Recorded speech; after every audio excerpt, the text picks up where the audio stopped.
Executive Cabinet meeting for the Board of County Commissioners to order. Let the record reflect that we have all three commissioners present. And first item of business is Kathleen Torella. You're up. Thank you, Chairman French, Commissioners.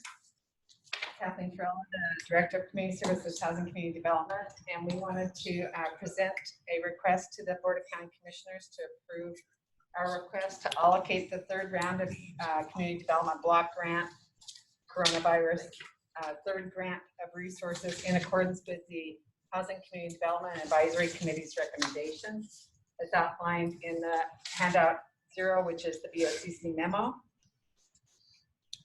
And on September 11, 2020, Housing Urban Development notified Spokane County that they would receive a special allocation of the CDBG CV3. This allocation was authorized as of March 27, 2020 by President Trump. This allocation constitutes the third round of funding and is in the amount of $1,340,488. Spokane County's cumulative amount for all CDBG CV rounds currently is $2,311,449. And attachment 1 and 2 outline this information in more detail for your reference. On October 1st, 2020, the Housing Community Development Advisory Committee voted and approved recommending to the board a distribution for the $1,072,390 from the CARES Act CDBG CV grant resources. This is the total allocation grant amount less the program administrative cost allowance to our department to operate the programs. The recommendation by the committee is to continue with Spokane County's previous CDBG round 1 or CV1 identified priorities of number 1, food security, number 2, housing assistance, and number 3, utilities and energy assistance. You can see their meeting agenda and details in attachment 3 and 4. The committee's recommended distribution for each priority as a percentage and dollar amount is provided at the bottom of page 1 of the memo. Food security, it's at 20% or $214,478. Utility assistance is in the same 20% amount and same dollar amount of $214,478, and the housing assistance for renters and homeowners at 60% or $643,434. And so our recommendation and request for approval is as cited in those amounts, as well as the program allowance of $268,098. Turn over to the commissioners for any questions that you might have for us. Great. Any questions for Kathleen? Yeah, I do. Go ahead. So Kathleen, on the food security, where does that money go? Because we've done, a large amount to Second Harvest, and so I'm just curious as to, does that go to different food pantries then? Tim, do you want to respond? Under CARES 1, it went to Spokane Valley Partners. We've checked with Spokane Valley Partners again on their capacity and their scheduling to use these dollars, and they've confirmed that it fits in very timely with their other CARES dollars. And so our plan is to then have a contract with Spokane Valley Partners.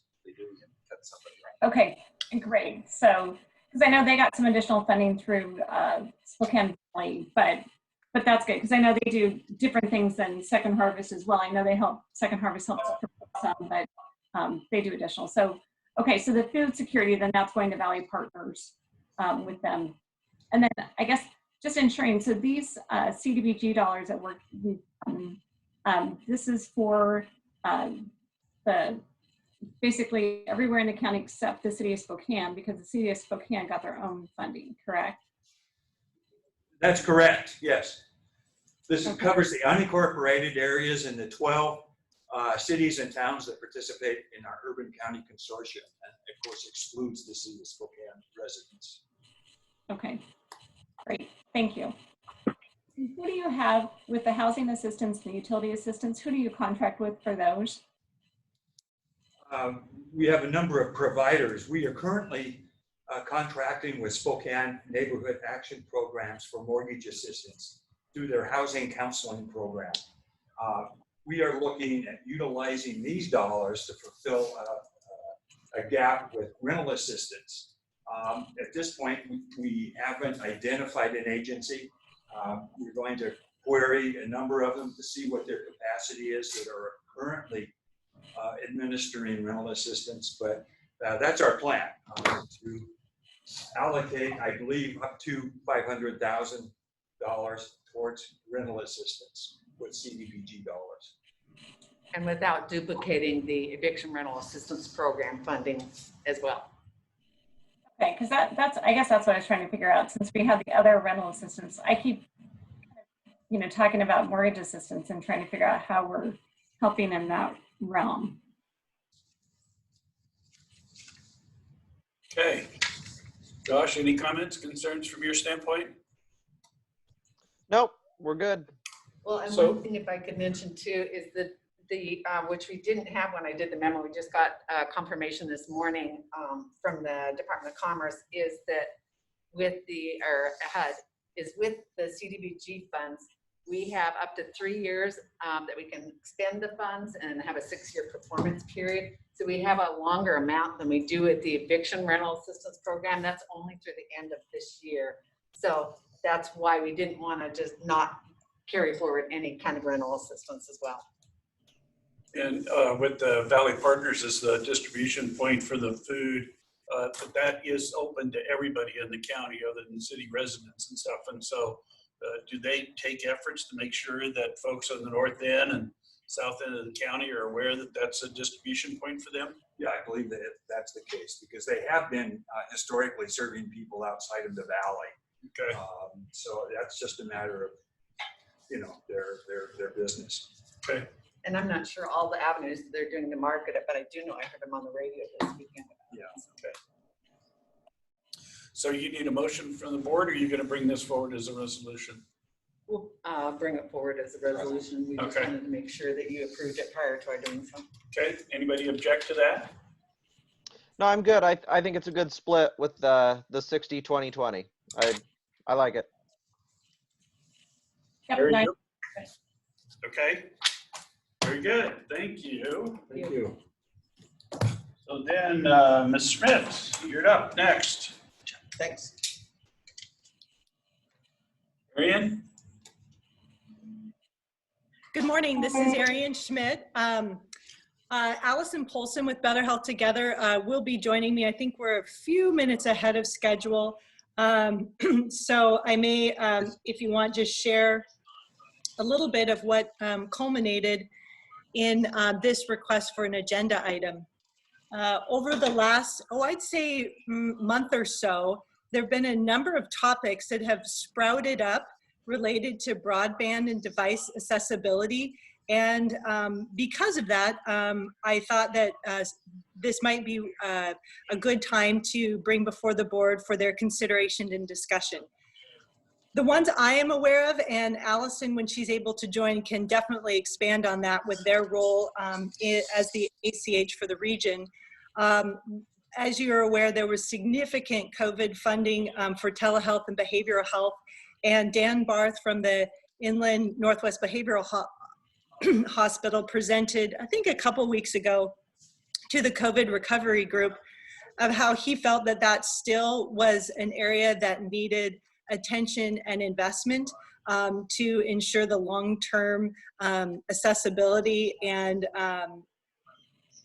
really treatment for folks as a result of the ongoing pandemic expansion on people's behavioral health. Allison will talk about some USDA grants that they've received. The Department of Commerce issued grants related to broadband and infrastructure accessibility. Those have closed, but it looks like there may be more coming. There's been interest by the Northeast Public Development Authority on broadband for that area of the county. Mike Burgess indicated that that was a legislative priority for the upcoming sessions. There's been talk about the intergovernmental network expansion, which is basically a high bandwidth network throughout the state for which a number of projects could be accessible that would really reduce the amount of cost getting fiber to rural areas. And then the remote learning environment as students begin to learn remotely, and how that then impacts workforce development, not only just from a capacity standpoint, but new opportunities. I've heard of conversations related to if I want to live in Republic or a rural county in our area, but work for an entity in Spokane proper, that's now a reality, but my infrastructure or availability to broadband access might need to be enhanced for me to be successful. So those are the things that I was going to share about, just so that it was fascinating to me how many wide variety of topics were bringing this up. And then Allison was going to share about what she and BHT are doing as far as a state and some federal touch points on a broadband action team through their role as the accountable community of health entity for our region. But since Kathleen is there, before Allison joins, did you have anything related to what you've been working on with the ASO that you wanted to share? No.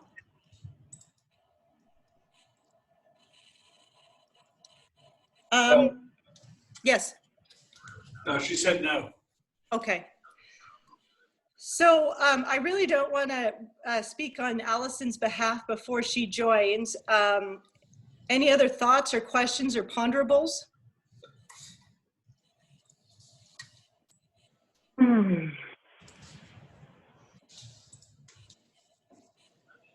Any questions for Arian? I have joined, Allison says. She's in there. All right. We'll let Allison go. Allison, All right. Hi, Allison. we've already voted. There Go she ahead, is. jump on in here. Good morning, everyone. I thought I would share my screen so you have a visual of, I think if I can share my screen, I can show a couple of slides here that'll be helpful. Excellent. Okay. Well, I know many of you are very familiar with Better Health Together, but I thought I'd just start with a quick overview of who we are. Our mission is to radically improve the health of the region. We serve 6 Eastern Washington counties, plus the tribal reservations of the Colville, Spokane, and Kalispell tribes. We have 2 core streams of work that we're working on right now. The first is our access to care work, where we're helping people sign up for health insurance. We're super proud of the fact that in our region, we are down to single digits of people who are uninsured. Our second body of work is our accountable community of health, where we are acting as the governing organization for up to $70 million of performance-based earnings for the state's 1115 Medicaid waiver. To date, we've earned about $57 million. Many of you are familiar with this 1115 waiver. We are in year 4 of a 5-year waiver that allows the state of Washington to use up to $1.5 billion of their Medicaid funds flexibly. There are 3 key areas that the waiver is divided into. One is really regionally based health system transformation through the accountable communities of health, long-term support and services, and then a pilot program to link housing and employment to healthcare. That work through the accountable communities of health are really focused on some key areas. One is increasing health systems capacity. So that's both the movement to integrated managed care, the integration of physical and behavioral health services, and really connecting together the healthcare system with everything else that keeps you healthy. So we like to refer to those as the social determinants of health. You may be familiar and remember that we have tried to get this work done through a couple of core mechanisms. The first is through our county-based health collaborative. So there's a Spokane collaborative and then one in each of our rural areas. And then we have some technical oversight for much of our work. In the end, the BHT board really governs the set of work for the region, and we're really pleased to have a 19-member board that really represents the vastness of our region. Because I know everybody's always interested in how much money and where is it going. I thought I'd give you just a quick update on, we've earned about $57 million to date. You can see down below on this slide that 55% of those funds are allocated to our providers. So that's our primary care and behavioral health providers. 30% is what we have allocated to our regional infrastructure fund. So that both helps support our collaboratives. It has helped support broadband, as I'll talk about shortly. We've set aside 10% to a community resiliency fund. And then BHT tries to stay lean and mean with a 5% overhead cost. Thanks to the leadership of our county commissioners on behalf of the region, we were a mid adopter for integrated managed care, and we earned $8.3 million for making that decision. And those funds have specifically been allocated to support behavioral health providers. In thinking about our integrated managed care funds, the first $3 million or so really went across all of our previously BHO contracted providers to get them ready to be able to contract with managed care in 2019. A lot of those funds were technical assistance for providers. We purchased an awful lot of EHR or electronic health records, both purchased brand new ones because some of our providers didn't have those in place, or made upgrades so that there would be an efficient way to build managed care. The second payment, which is about $5.2 million, we are still working on our process to allocate.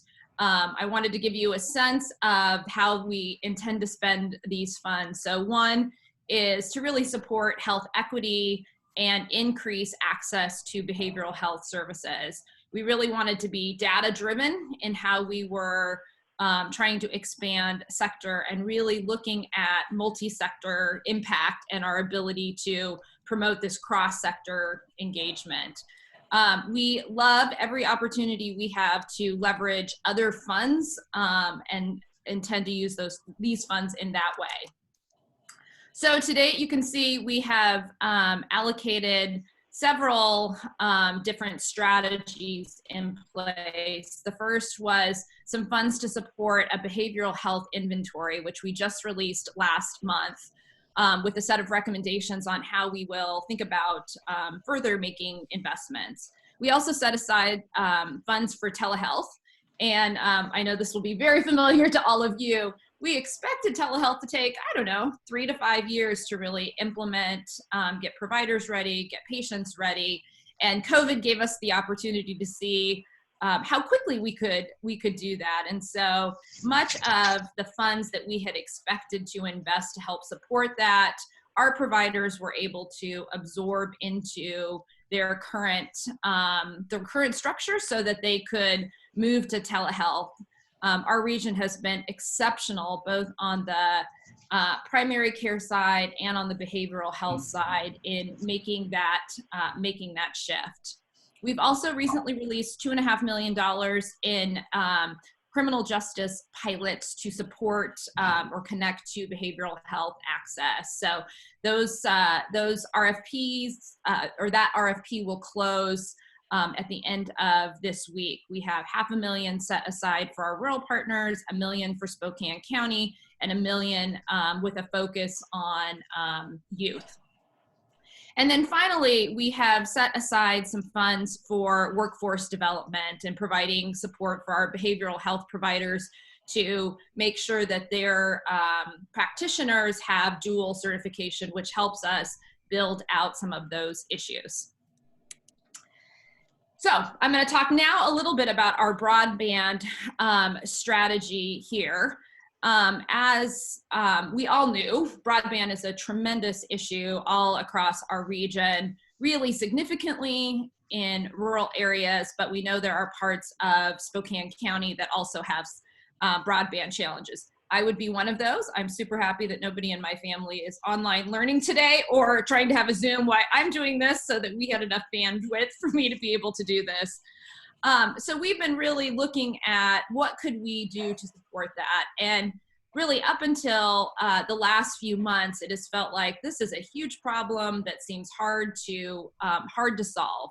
But back in the 2019 legislative session, the legislature created a broadband action or a broadband office at the Department of Commerce. And they have hired Russ Elliott, who comes out of Wyoming, lots of experience around building out statewide broadband systems. And his first set of strategies was really to get the state of Washington to be more competitive in our ability to draw down broadband funds. So the list of potential areas of broadband funding from the federal government that Arian mentioned is a key part of Russ's strategy.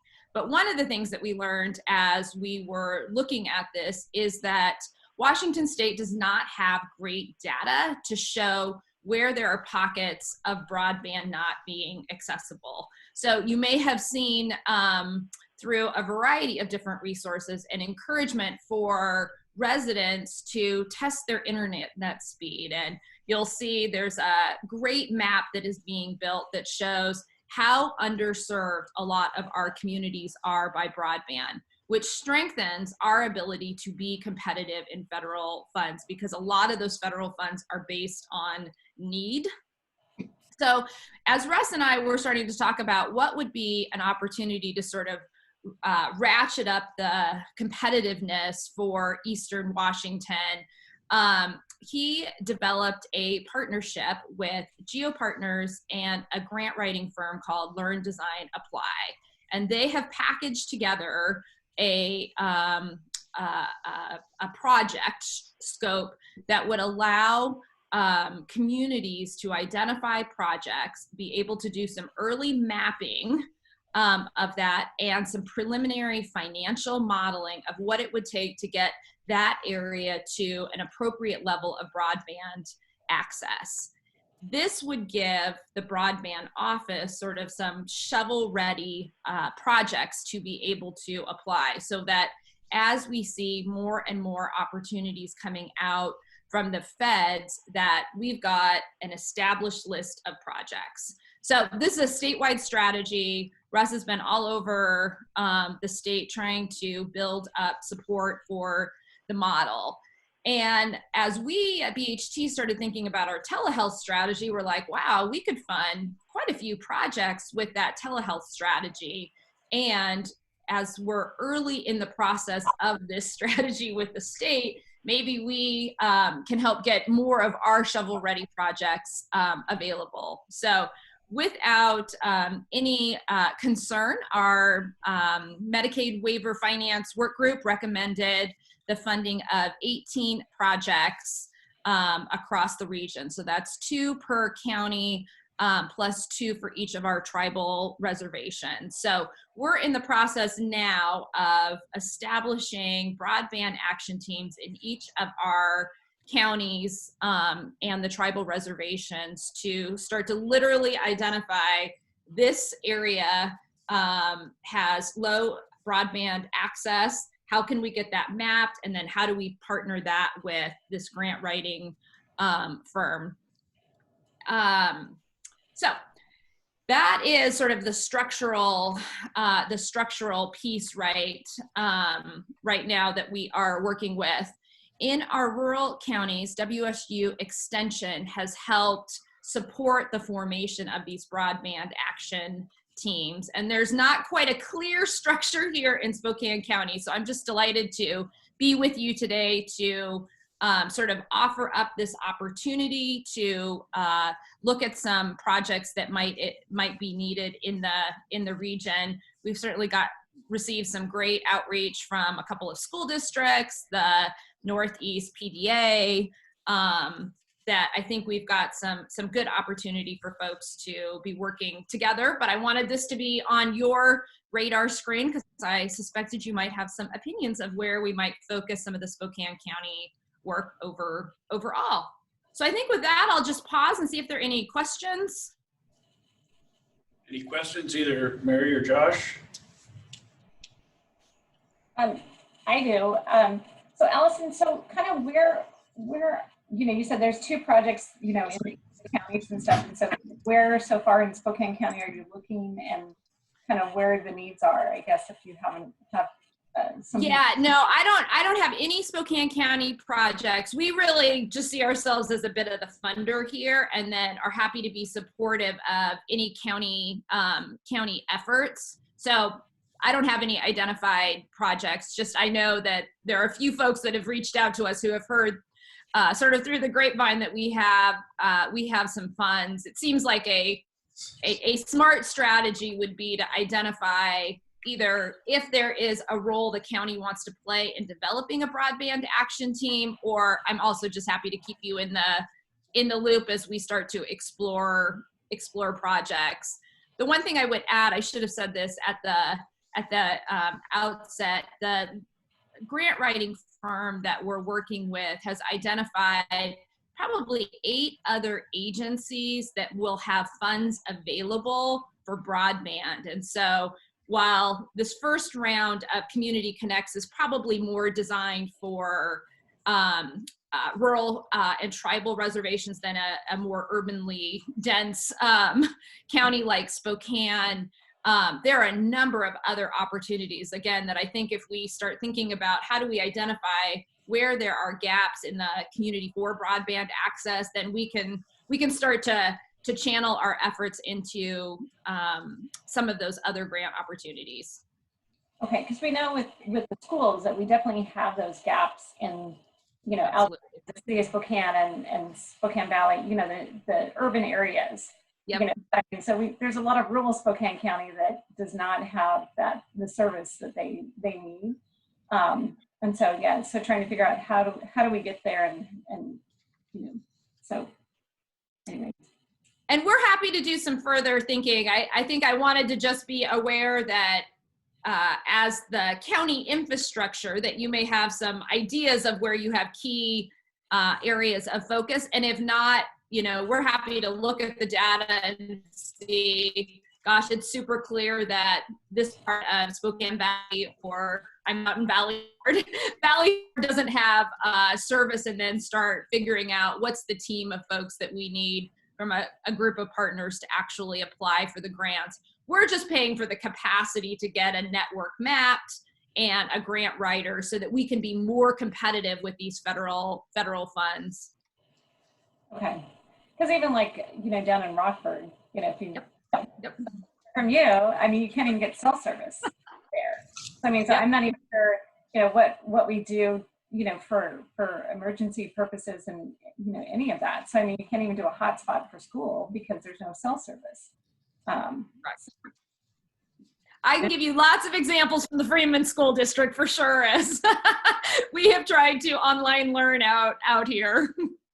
Yeah, so I guess that's my concern is how do we help in those situations, and figure that out, and kind of, it seems like you're kind of being the conduit to help figure that out. So, so I don't know. So let us know what we can do. You bet, and we are happy to play a little bit of a convening role around this and look at where some of the obvious gaps are right now that the state data that's being collected is showing. And what's really great about this model is it allows for some really good creative ways to figure out what's the best set of infrastructure that needs to be built to get you that broadband access. And you're not reliant exclusively on big telecom to get that last mile, which is why we're not where we're at, but some creative options in that way. So I'm happy to do some work and come back to you all with a set of proposals of what that might look like. Again, I just didn't want to overstep my role here. We're just rooting for more federal funds into the region. Great. So, Thanks. Allison, are you familiar with the network of towers that we've built across the county to accommodate emergency communications, and can those towers be used to house microwave broadband setups? And if so, we've already got significant infrastructure that covers the entire county. Can that help leverage us into getting the equipment to mount on those towers? I think absolutely, and you're very rapidly getting beyond my actual broadband knowledge here, but I believe that's exactly what this mapping tool would give us. Is it's looking at all of the available resources in an area to determine which is the most economical way, and then which is the right funding resource to try and map that out. It'd be helpful to know which county department that falls under. So maybe we could set up a meeting with the broadband office to make sure they're really aware of that infrastructure being here as well. So we used to have somebody on staff that was responsible for that. So, but now I would contact somebody over at Shrek or IT. Either one of those were involved with the establishment of that grid. So like I said, I think we've got like 27 towers, particularly in the remote areas of the county, so that our first responders had not only a platform for cross communication between fire and police and all of this others, but also so that we could get into the remote parts of the county where, cell service is weak at best and stuff. So, but either one of those departments should be able to give you not only the stats on the towers, but also the distribution of them across the county. That's excellent. I think that's exactly the kind of connections that we want to try and make, and then look at, are there specific funds that are available to help sort of scale that up. So that's fantastic. Commissioner, I'm happy to make introductions with Shrek and then County ISD for Allison, because it definitely is underground and above ground capacity. So great call out. Okay. Towers are still ours. Yeah, the towers are ours. So I think we have them leased to Shrek. So, but the county owns the towers and owns the rights to be able to put anything on the towers. Some of those areas we're just not going to be dragging cable, miles and miles to try and get access to, but certainly we can send a microwave, not a little cook, a microwave. So anyway, all right. Any other questions for Allison or Rian? Allison, I just want to let you know, this is Kathleen Trella, that we would want to partner with you on this as well too. We do have funding as well, and it's part of our strategic plan.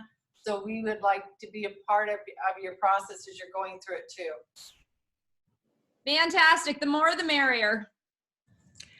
So Allison, I know that as part of the wrap up of that kickoff, you asked for interested entities to fill out just a form for participation. Is that something that the county will want to return to you if they decide they want to move forward on the strategy of this? That would be fantastic, and that would be a great next step, and especially as we're just trying to get our arms around who are the players in Spokane County. Well, I think based upon the feedback you've got, I think all three of us are in favor of trying to support getting broadband into the county and stuff. So whoever has to pick up the ball and run with it so that we can express our interest, go. Perfect. Okay. Anything else? All right. Thank you, ladies. Thank you. Thank you. So now we get to talk about our favorite topic, CARES funding. And here to join us is Carrie Griddle.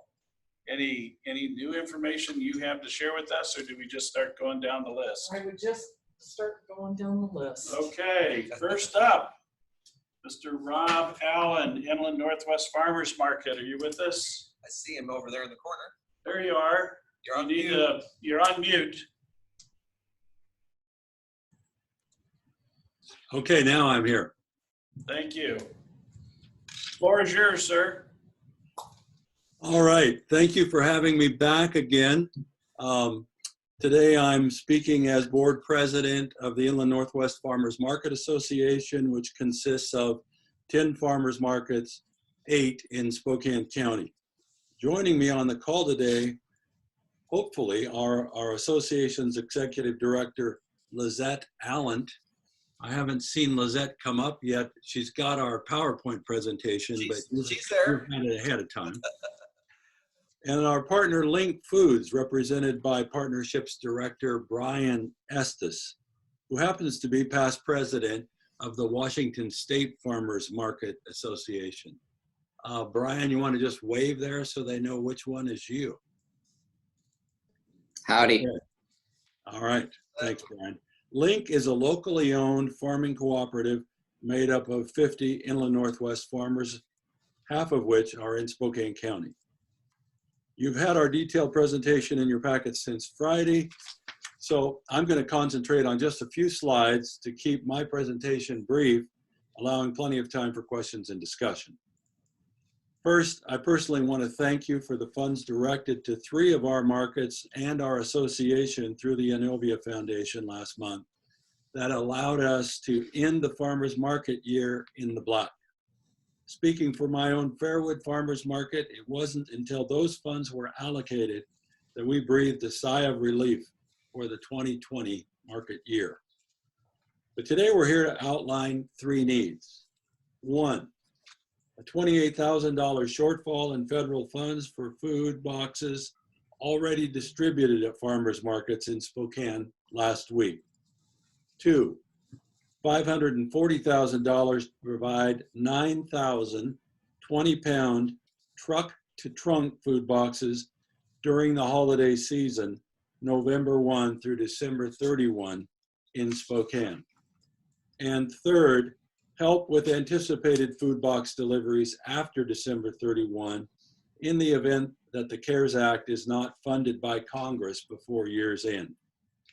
Let me outline a brief history of the Farmers to Families Food Box Program in Spokane County. The U.S. Department of Agriculture announced May 1 it had funded food box deliveries and designated an estimated $3 million for Spokane over 4 renewable contract periods. There were 2 local contracts awarded, one to us, Inland Northwest Farmers Market Association, and one to Link Foods. Our farmers market group subcontracted food acquisition to Share Farm, a local online startup, and their partner, Adam Hegsted's Eat Good Group, for food acquisition, storage, and boxing. Those 2 companies then recruited voluntary participation by the Spokane Food Fighters Group for doorstep delivery. Food was primarily sourced from a Seattle-based West Coast distributor. I'm sure you heard some news elements around that program. Meanwhile, Link Foods quietly used their established local channels to get food from Eastern Washington farms to Spokane area families. Our farmers market group subsequently changed partners to deal directly with Link Foods in order to keep Spokane area farmers as the primary suppliers. That in turn keeps our local farms sustainable, preserving agricultural jobs here and recruiting and recirculating the federal funds in our local economy. Also, by streamlining and localizing the food supply chain, we cut the price of a 20-pound box of food from about $120 in the original program to about $60. At the end of September, midway through the program, the USDA unexpectedly removed local contractors across the country, as well as in Spokane, and substituted regional and national food distributors. The sudden change left us with $28,000 worth of locally produced food in the pipeline, which we had acquired from Link Foods.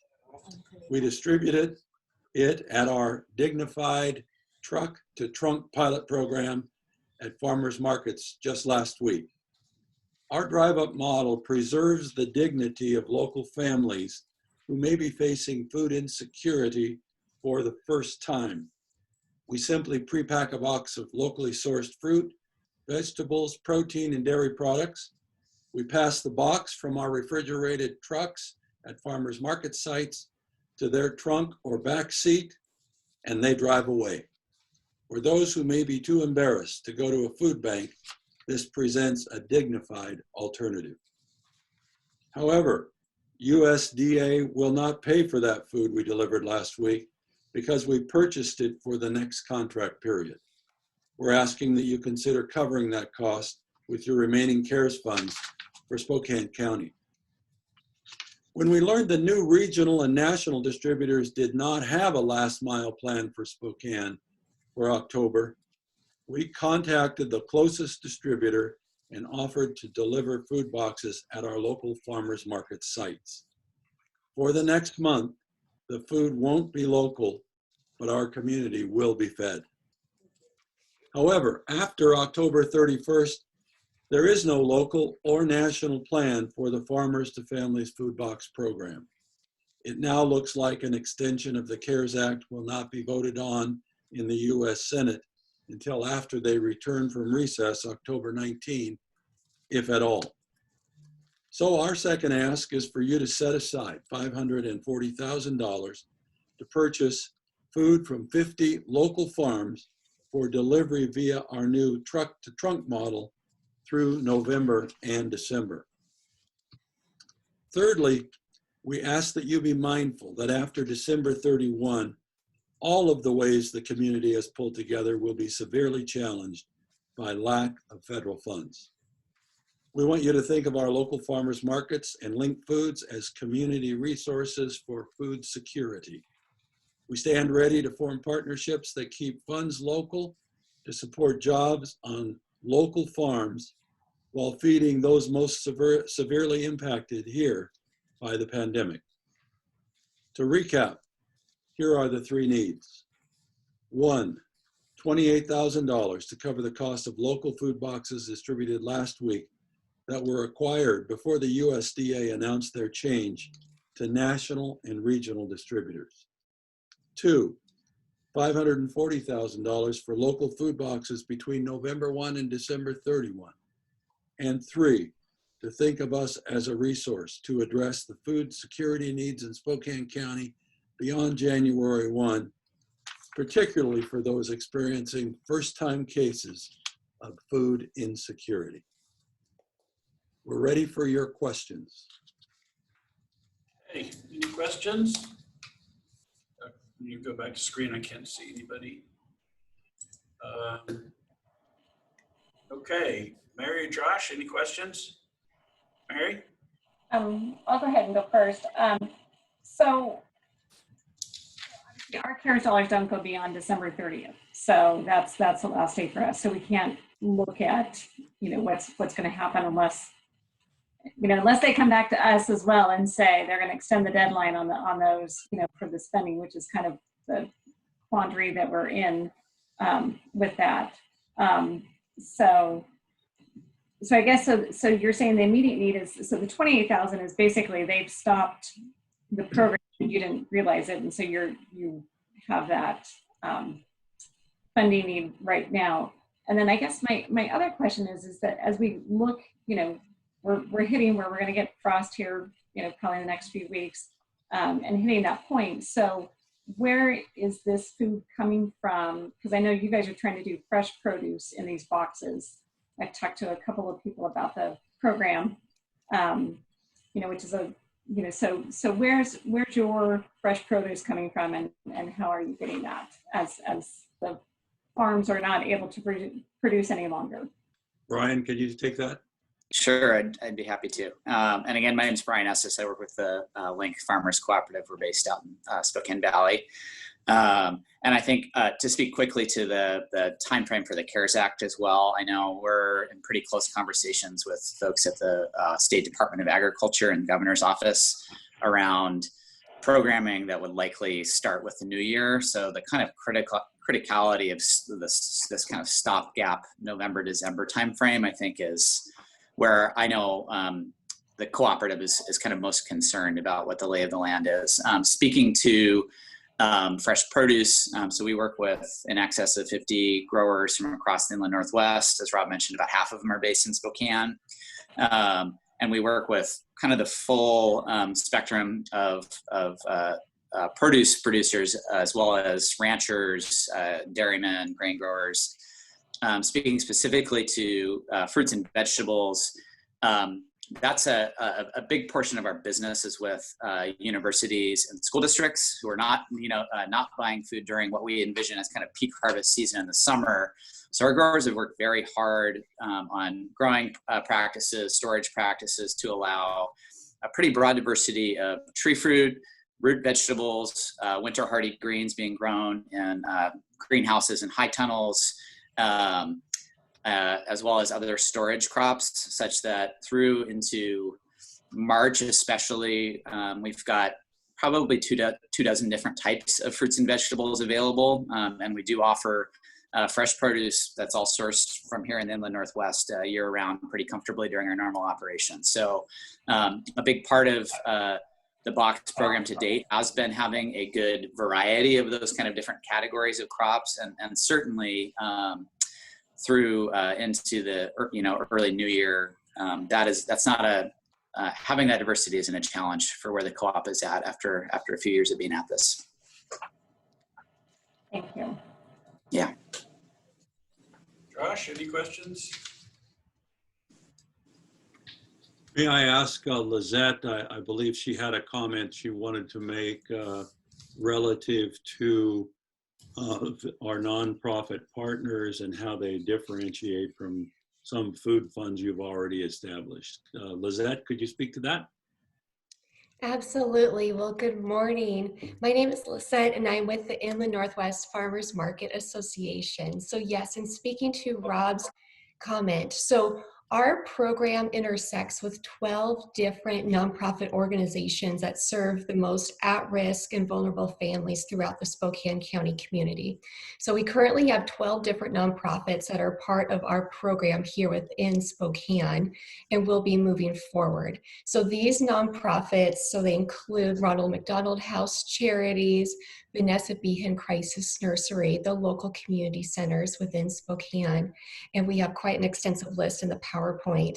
These organizations are not otherwise served by Second Harvest, by the primary group who has received CARES Act funding through Spokane County thus far. So our program would very much be complementary of an approach to Second Harvest, and it would provide well-rounded boxes of fresh produce, proteins, and dairy that would complement shelf-stable products that they would otherwise be providing. So these organizations have told us that they weren't able to get on Second Harvest distribution lists because they didn't serve a large enough group, whereas we will be serving them. Thank you, Lizette. Okay. So Carrie, you've had an opportunity to review the application. What's your feelings? It would meet the requirements under CARES except for the third. Obviously, we can't award any funding after January or after December 30th of 2020. So the 28,000 and the 540, Correct. 540, both of those would qualify? Correct. Okay. All right. Thank you. So what would be the pleasure of the board? Either one of you. No, I think it's a worthy program. It's something I'm willing to support. I think certainly since it complements Second Harvest Food Bank, and isn't necessarily competing or or doubling up, I guess for lack of a better term, that it's a complementary program. I'd be willing to support it. Okay, Mary? Yeah, and I guess, looking at the nonprofit network, if these are not being served by Second Harvest, then I see it the same way, that it's a complementary program to ensure that the food is getting to these different charities that definitely have need for low-income families. So I'd support it. Okay. So chair's open to a motion. All right. Mr. Chair, I move to approve and authorize the expenditures of up to $568,000 of CARES Act money to facilitate the program as presented here today by Rob Allen and Lizette Allen for the Inland Northwest Farmers Market Association. I will second that. Okay, I've got a motion and a second. Any more discussion? Seeing none, all those in favor say aye. Aye. Aye. Aye. Let the record reflect the motion passed unanimously. Thank you very much. And Carrie will work with you in terms of working out the paperwork and everything to make that happen. Thank you so much. We'll put the money to good use. Thank you for joining us and thank you for your work. Thank you. Okay. Thank you, everyone. So next on the list is Jim Van Lobensel's to tell us about Mount Spokane. Good morning, commissioners. Good morning, everyone. For those of you that don't know, I've been up here approximately 2 months. Brad McQuarrie just retired after 18 years of service to our nonprofit organization. And it's been an interesting time to take the reins. Coming from Arborcrest for 21 years, our family business, and coming up here to another historic site and an icon for Spokane. Very exciting to be here at the helm. It's hard to believe summer's over. The team's been really kind of working hard. We lost the last 6 weeks of the ski season here at Mount Spokane, and it had a pretty significant financial hit.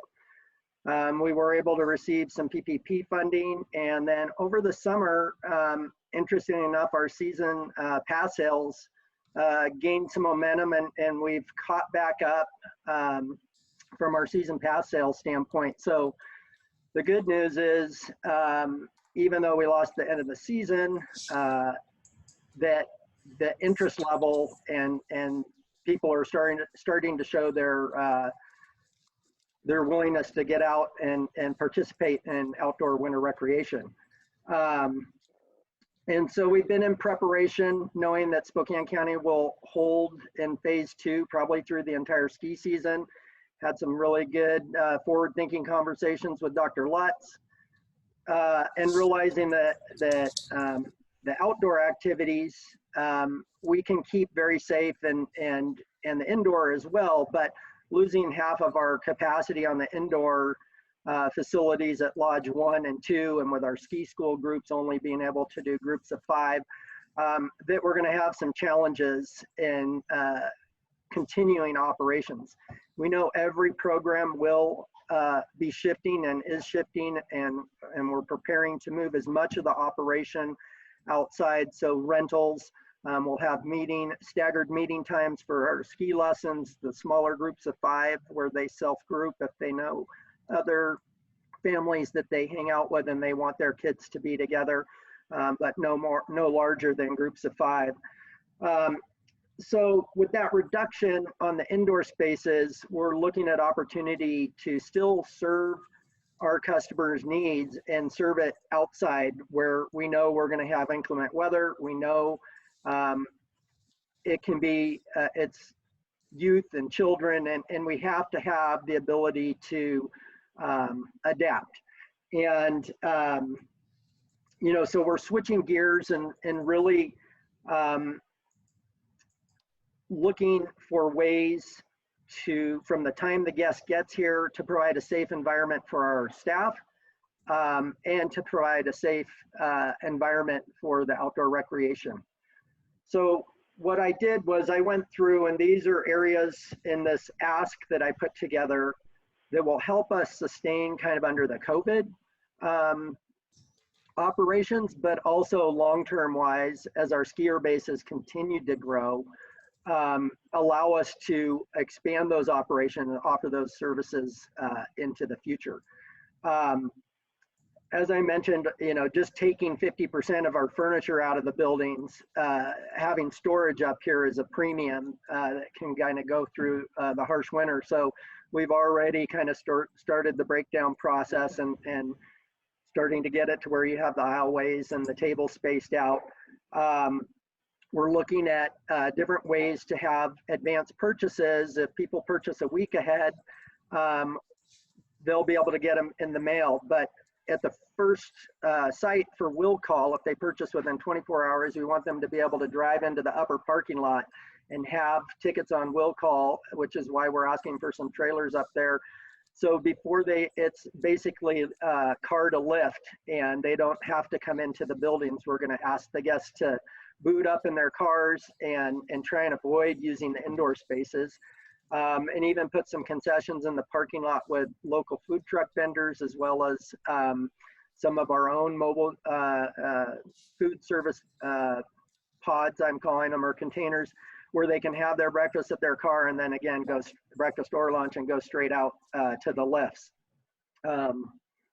We're looking at just kind of expanding those concessions. And then our special interest groups, if you would call it that, adaptive skiers and the race team, they typically are in Lodge 1, which is shut during the week. This year we're going to have it open every day of the week, and that way we can spread out our guests. But the ski racers come up on the weekends, and we need to provide a safe environment for them, and so we're going to put a tent structure out off the side of that lodge, which will be something they can use for many years to come until they build out their next building, but it'll also get used in the summer for some of our nonprofit events. And the adaptive skiers will have these yurts that will go on for years that they can use. They service about 120 skiers with special needs, and having both the racers and the adaptive skiers out of Lodge 1 will give us more use and expandability for the day use skiers. Our season pass holders will have kind of carte blanche and be able to come anytime, but we will be limiting the daily ticket sales to a number that's comfortable for the mountain. Industry-wide, there haven't been limitations, but some of the resorts that have pinch points, such as ours, with parking and with our indoor spaces, will probably be limiting that skiers anywhere from 50 to 80%. So that we can avoid, unsafe conditions and make it safe for our staff. One of the things I do see happening is we are running 7 days a week. The Washington State Parks and our nonprofit were able to come to an agreement for the first time in our history. We will not be closed on Mondays and Tuesdays, and we see that demand for high schoolers and kids getting out of school early and having half days and being able to offer some new programs midweek and during the week in conjunction with the PE programs, and really looking to partner with the schools and find opportunities for those families that want to have their children and families doing other activities. So not only will we employ our 300 plus employees those 2 extra days and hiring extra employees to manage those extra 2 days a week, but as a result of having our smaller spaces and having to monitor these spaces, I see us adding another 6 to 8 employees to manage the shuttles and all of our places where there's point of contact with public, making sure that we're doing our due diligence to make it as safe a space as possible. So somewhere between 10 and 15 employees will probably be added between what we would be doing for our 7 days a week operation and what we could be doing to manage COVID a little more closely. And I think that's kind of where we're at right now. We know that Parks summer traffic has been up approximately 40%. And I'm just trying to be prepared for the outpouring of the community and them wanting to come out and enjoy our space. And I want to make sure it's safe for our community for now and into the future. And I'd be happy to entertain some questions and go from there. Well, I'll start out, Jen, by saying that your facility, I think, reflects what we've been going through all year. It's been downhill the whole way. It's just been, So, Josh, Mary, do you have any questions for Jim? Mary? So Jim, a couple questions for you. So, again, CARES dollars can only be used through December 30th. So it's kind of, a short time frame. We can't carry those over into next part of your season, So I'm not sure if this is reflective of just the first 6 weeks of your season or not. Because basically typically open around Thanksgiving, and so that would be, that's what I'm thinking about, 6 weeks there. So because the CARES dollars are not available after December 30th. So that's part of what I'm not sure how this is reflective here. And the other, I guess comment, I just want to make is, I know it's got to be frustrating for you guys, just because, right next to us, Idaho is completely open. So, I think Schweitzer and, Lookout Pass and, Silver Mountain, they're all going to be completely open, ready to go. So, again, I guess kind of just checking with you on how sales have been going. And yeah, it's just, I feel for you, because that's going to be the pinch, is that people can just go right next door, versus here. And so, we'd love to try to keep them here. Couple things on that. The good news is, as a ski industry, they've been skiing in the Southern Hemisphere for a couple of months now, and they were shut down for a couple of weeks, and then they created some protocol immediately and were operational. The National Ski Association has set a standard for the U.S. Ski areas, and as an industry, I was quite pleased that masks are going to be a requirement at all ski areas, regardless. Even Idaho is taking it seriously, and we've had conversations with Lookout Pass, who had summer operations, and they have guests from Montana and Washington where mask wearing is a priority. So they will adapt, but you're correct, Idaho has a little bit of an advantage in their phased opening right now. They can pretty much go to full capacity, whereas we're just going to run a little more conservative here. Regarding the timing, I believe in putting your foot on the gas pedal, and I think I can get 90% of this done if the supplier chain is in place. The labor component, that might not get spent out, but that's about the only area where I feel like I wasn't thinking in terms of December 31st, but there are a lot of front end things that I can do and get that staffing in place for the remaining part of the year. But we already know we need those bodies to make this effective and make it safe. But from that standpoint, we've been doing our homework. Well, since I got up here, we were operational at Arborcrest as soon as we had the conversation with Dr. Lutz, and it's really about just the pre-planning and thinking things through. And I think I've had some good time in the saddle up here to really kind of assess our needs and make sure that there's some realistic things that we can get in the ground before the ski season starts. Thank you. Well, and another one that would be, probably not be able to fund beyond would be, the shuttle buses, just because that's going to go. You're probably looking at that as your season as well, and so that would be another one that so be funded. When you say it has to be spent by then, so we would purchase the shuttles for the duration. They would be something that would stay around. If Okay. That makes sense. So when you say the shuttle buses, $40,000, purchasing shuttle buses? Yeah, so we're purchasing 4 additional buses because we can only put about 50% of the capacity in the shuttles as they stand right now. And the goal would be we'd just be running more frequently, hiring 4 additional shuttle bus drivers. And we've had capacity issues when we see a peak crowd. There are guests that have 30 to 40-minute waits if they're not willing to walk. So these shuttle buses, like I say, would be give us that ability to service people faster, short-term and long-term. But it's predominantly because we can only put 50% of the capacity in there right now. Thank you. And I don't know, I guess I'll let Josh, if he's got questions, or Al first. Josh? Yes. Just to confirm, so you said 4 shuttle buses, so each They're about only cost 10,000 each from the airport over in Seattle. We purchased them. Wow, okay, that's surprising me that they don't cost more than that, I guess. That we were able to. Wow. Yeah, we've been able to do some. The nonprofit really helps us in a lot of ways in certain areas. Okay. I assume, based on your comment that you have had conversations with Dr. Lutz, I mean, he's comfortable that you will be able to open. That there aren't. A ski mountain will be allowed to be operational in phase 2. Yes. So if you look at Oregon, and they were very similar track with Washington State.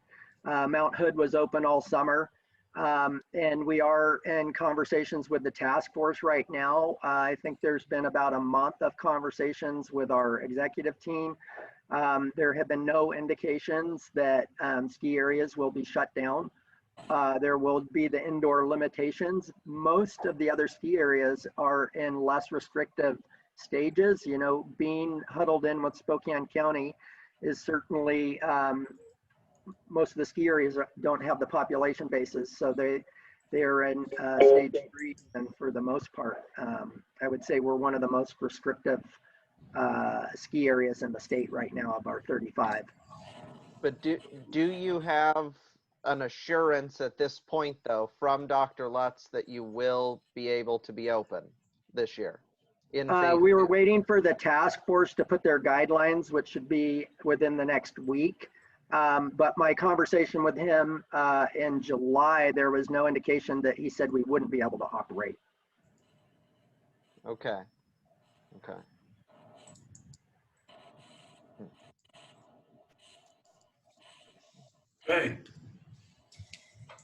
Any other questions for either one of you? I see that Carrie left the room. I guess because I wanted to just see what her thoughts were, since she's kind of our gatekeeper on that. I think for me, it's like I just,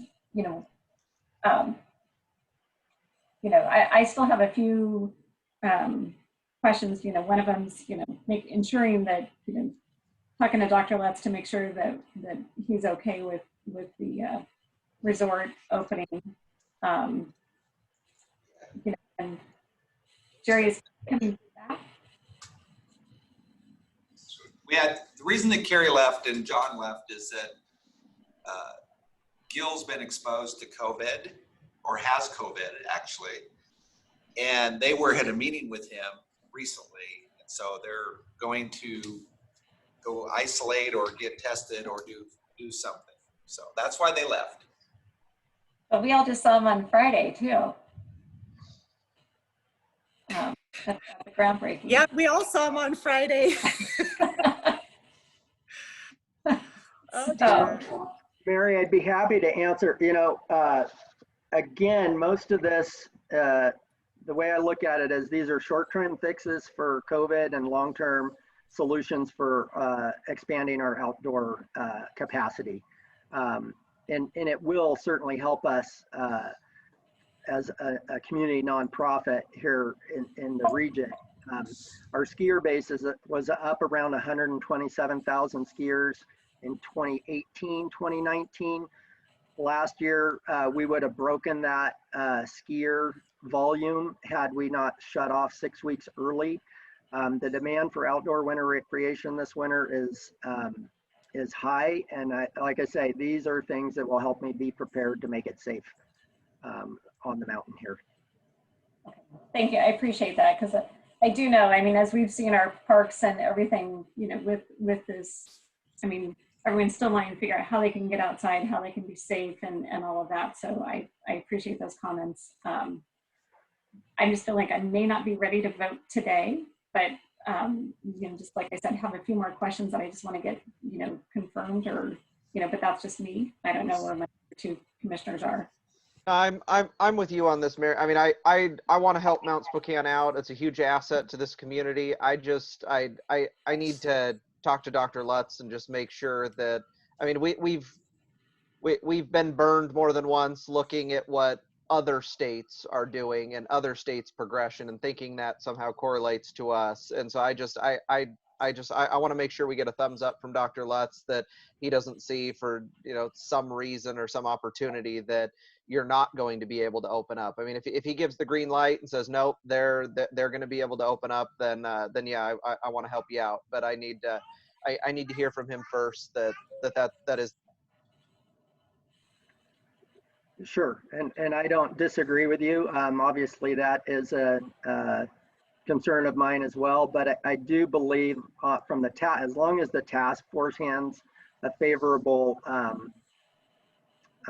ruling down, then it will be what we follow as kind of the standard for the state, and that's what he said as well. He can't do anything less than what the task force is dictating. And which is why we've been engaged with that task force. I think we were waiting for the school issues to subside to get the bandwidth of the task force. And now we're at that point where we should, and I will reach out to our association director and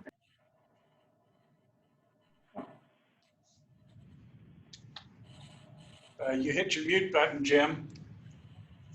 You hit your mute button, you're muted. piece of paper hit the mute button. Anyway, I was just saying I will lean on our association to get a determination, and that way we can get that to Dr. Lutz as soon as he sees that. Obviously, he's constrained by what the task force says. So, but I do not see any red flags at this point. We just need them to weigh in, and they were waiting for all the education and schools to get through before they could get bandwidth with the task force. If you could find out, talk to your association director and find out kind of when they think that's coming down, and just email all of us as well. That would Okay. be. And I will say it is a little bit just like everyone would say, but time is of the essence to just get the orders in so that we get it in time. So I'll try and get that for you in the next day or two. Perfect. I did meet with Carrie on Friday going over this, and some of the concerns that the two of you have expressed are concerns that she shared with me on Friday as well. Is, can the funds be expended by the end of the year? There's a number of uncertainties in terms of, one, whether the ski hills will be open, and two, whether we'll have any snow. And so those are variables that we cannot predict today, but they clearly have an impact on the cost numbers that have been requested and stuff. So why don't we tee this up for reconsideration on Monday? And maybe in the meantime, Carrie will have an opportunity to get us some more clarity around what she feels comfortable with and whatnot. Is that reasonable? Yeah, Mary? Yeah, I just have one more comment. So Jim, maybe too, if you could really look at your list and pare it down to, what could be spent this year versus next year, and like on the, on the shuttle buses, saying that it's for 4 buses to, $10,000 a piece kind of thing. If you could give a little more detail, that would be helpful. Yeah, that sounds great. Happy to do that. Perfect. That was just like a one-day turnaround, so. All righty. Well, thanks, Jim, and we look forward to more conversations. All right, you guys have a great afternoon. Thanks for taking time to listen. Take care. Bye now. All right, next topic is Spokane Alliance. And I do not have anybody specific that's going to talk on this. I see some folks. There I they see are. a bunch of folks on the screen. Who's the leader here? Hi, everyone. I'm Katie Zindler. I'm the lead organizer with the Spokane Alliance. And we have a few folks on the line who are also going to speak about this. And just wanted to say thanks to, we've talked with a number of commissioners and are planning to talk with the third on this issue as well. For those of you who don't know, the Spokane Alliance is a network of congregations, unions, and community groups working on different issues to improve the common good here in Spokane County. And recently, because of the pandemic, one of the issues that's really risen to the top for many of our members, and especially our members who are essential workers, is the lack of childcare, and the way that it's affecting families, and also the way that it's affecting local and small businesses. So we have here on the line Catherine Garris, who is speaking from Parkview Early Learning Center, Lee Williams from Community Minded Enterprises, Amanda Hunt, Castro Lang is a member of the Spokane Alliance, a member of one of our churches and also one of our unions, and she can explain that a little bit more. And we also have Kara Kuhn from GSI, sorry, that's my dog, is here, and GSI is also in support of the proposal that we've made, and if you have any questions for her, after we make some more presentation, I think she'd be happy to answer those as well. So I'm gonna turn it over to Catherine. Good morning, everybody, and thank you. First off, I do want to say that we recognize that this is a big ask, especially in terms of how other CARES funds have been allocated. And I want to emphasize that it's a big ask because we believe that this funding is absolutely critical for economic recovery in the county. Because childcare providers are a critically important subset of small businesses. They're local businesses that are important to our economic recovery, and they make it possible for parents to go to work, and especially women to stay in or re-enter the workforce. And so I know that we had some back and forth about the initial proposal, and now it has been updated to reflect the need to support providers in the increased costs of operating due to COVID. And the Department of Commerce's Child Care Collaborative Task Force found that that increased cost was about 30% since the start of the pandemic. So lots of extra expenses for childcare providers in terms of PPE, extra cleaning, labor, etc. And childcare programs are already really expensive to operate and have a really slim margin. So these increased costs are a big reason why almost 25% of childcare providers have closed their doors in Spokane County since the pandemic started.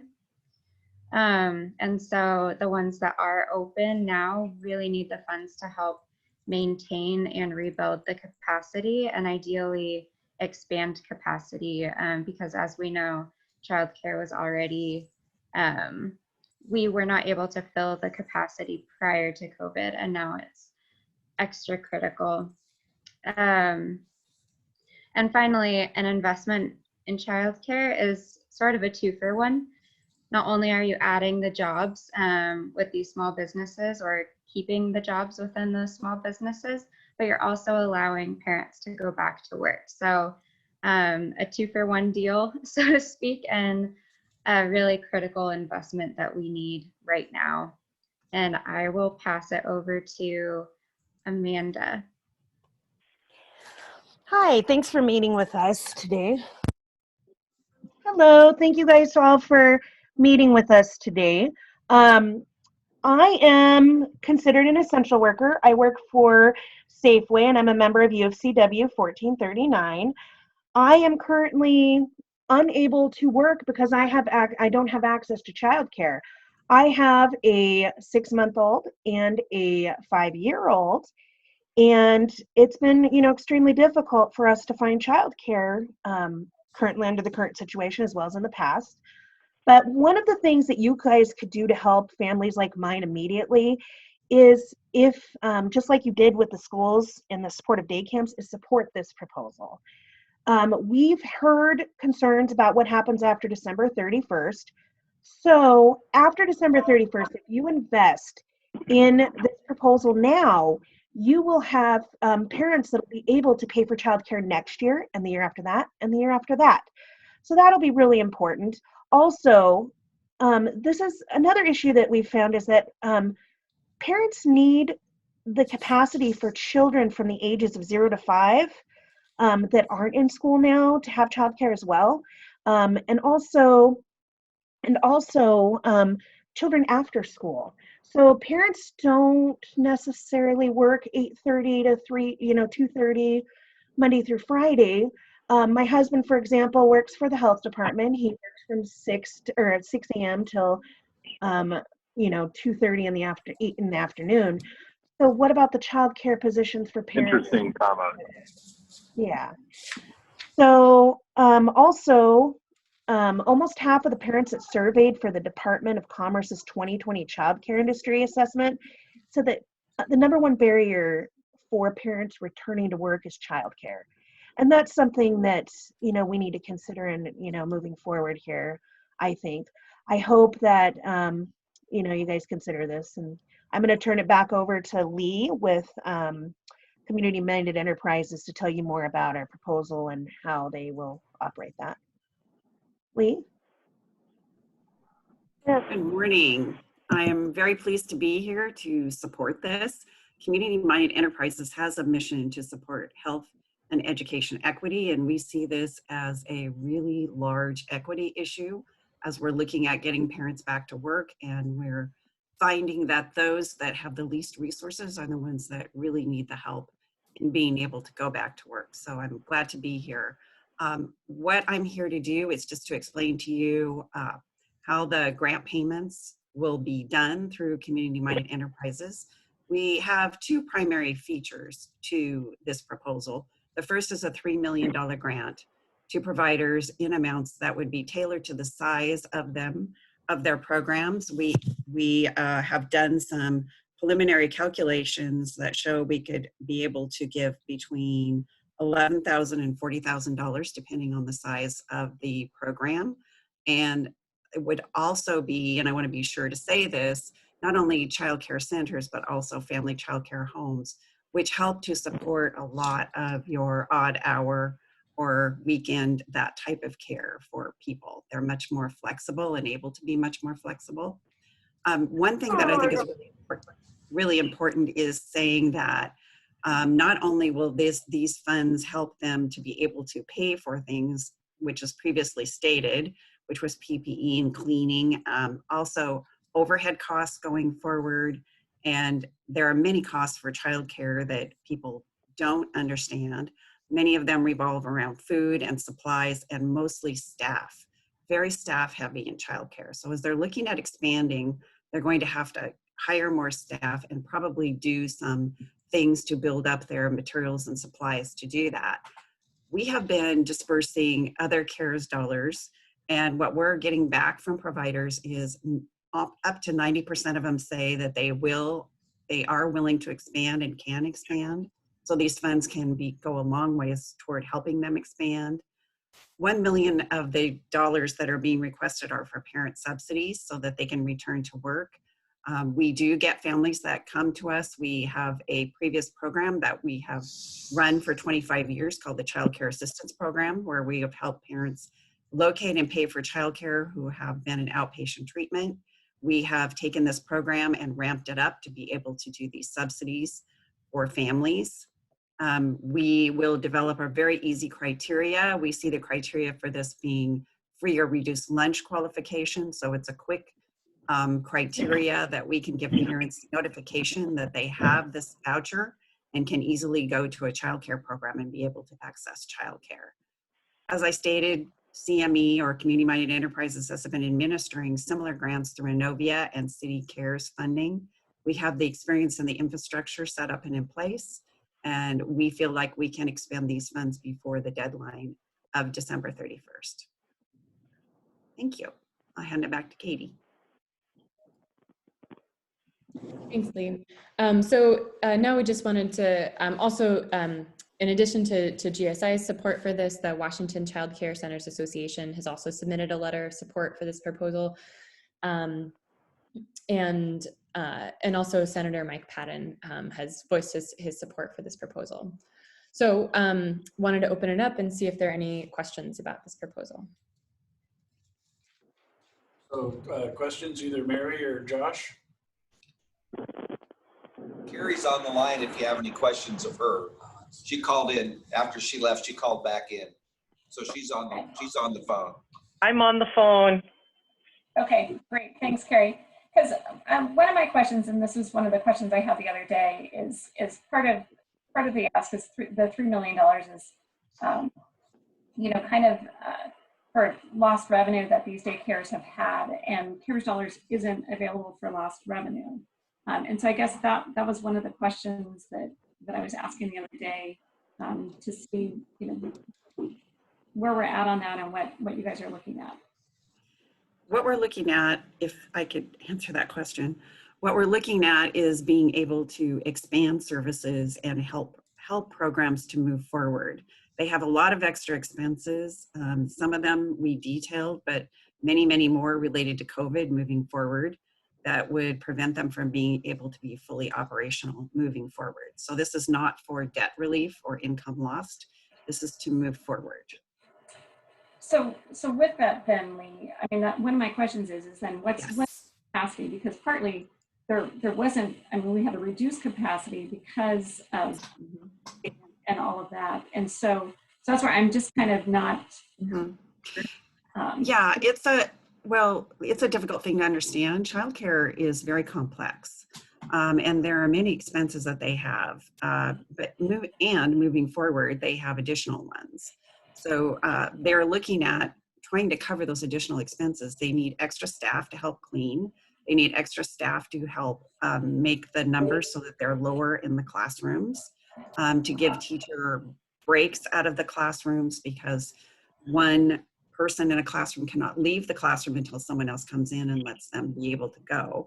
I'm imagining that moving forward, they're going to have extra costs for being tested, because they'll want to make sure that they're doing everything that they can. I know that we've been trying to get them supplies that would really protect them and help them to really monitor children, like the more expensive thermometers and things like that, that childcare has not had access to because they've been like the third or fourth tier down as far as PPE is concerned.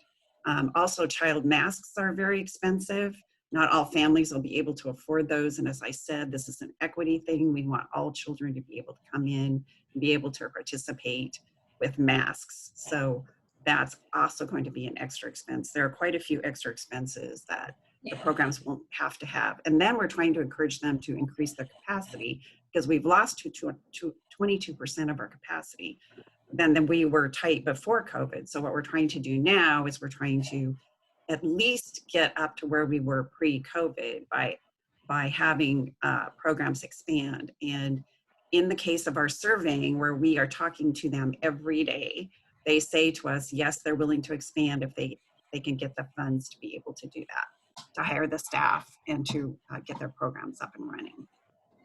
Hopefully that. So a couple more questions on that is, because I think, and Carrie, you can correct me if I'm wrong, but I thought that, I mean, we really tried to target data in our PPE distribution and for the cleaning supplies for the masks. We ensured that we ordered youth masks. And so. Yeah, it did not make it. It has not made it to every childcare. I can tell you that. Okay, but that was where they needed to just come down to the fairgrounds and get it. I mean, so I can't. Well, they did. One provider told me she went down there and she got a box of gloves. So, I mean, there were a lot of people, a lot of supplies given out, and not everybody got what they needed to get. But that's only a small part, Commissioner. Right. Green. There's also the extra cleaning and the staff that need to do that extra cleaning. Okay. And then the staff that are needed in the classrooms to make the groups smaller. And then I guess the those other are the bigger question. expenses. Okay, and the other question, and it just says after our conversation, I more thoughts from me. Absolutely. Was how many of those did go for the small business grant of the $10,000? And so through we have identified that there were in the city of Spokane, we have identified that all but 12 got PPP funding in the city of Spokane. What we did when we got city CARES dollars was to reach out to those that did not get that. And what we have been doing since is we've been dispersing money that is not taking the place of PPP and or any other stimulus money. They still have expenses. I'll give an example from my past. When I was a child care center director, we had a program for 225 children. Our annual budget was $2 million. Our monthly budget was somewhere around $160,000. And when you take 70% of that for being staff time and the rest of it for operating, there's a lot of operating dollars that go into a childcare. So to get PPP funding, that would, I think Catherine said, we paid for about 1/10 of what their program needed. Catherine, you want to speak to that? Yeah. So through Parkview, we do a lot of advocacy work statewide and locally. And so talking to a lot of colleagues, pretty much everybody I talked to applied for the PPP funds. And while that was really helpful at the time, it only helped with a short period while we've been sort of dealing with the increased costs of COVID long term. And so what the Department of Commerce's Child Care Collaborative Task Force found was that child care expenses on average increased by 30% since the start of the pandemic. And so like Lee was saying, PPP is just a small portion of those increased costs, though they, because of the narrow margin that child cares are operating on, it was significant. And so with the other grants, like the small business grant, like you're talking about, Commissioner, it was very helpful. But for a center like Parkview, it did only cover less than 1/10 of 1 month's payroll. So when we're considering the long-term impacts of these increased costs, it really piecemealing these relatively small grants together it's helpful, and providers are really grateful for all of the help that has been given to the childcare industry, but it's a drop in the ocean really of what's needed. And if I could just expand a little bit too on the increased costs, I think it's worth mentioning that the mental health impacts that children have been dealing with have really been ramped up during the pandemic. So with stressed out parents, stressed out teachers at their childcare centers, all the kids are really picking up on this and feeling the stress themselves, and oftentimes that's manifesting in dangerous behaviors. And so childcare providers are finding that even though enrollments might be down a little bit in certain centers, they are having to actually hire extra personnel in what's already a really labor-heavy budget.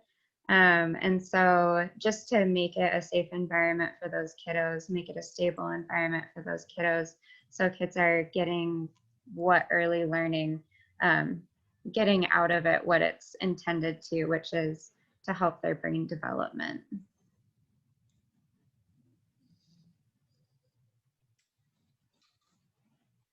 Okay. Mary, Josh, any other questions? What's a good number to be at as far as vacancies? Sort of a good equilibrium of a good supply of openings at facilities, because I think that the numbers the health district provided us, which I think came from Community Minded Enterprise, showed around over 1,000 openings across the county. What's a good number then to be at as far as vacancies or open slots at daycares, and what's sort of that sort of scary level to get at as far as there aren't enough spots?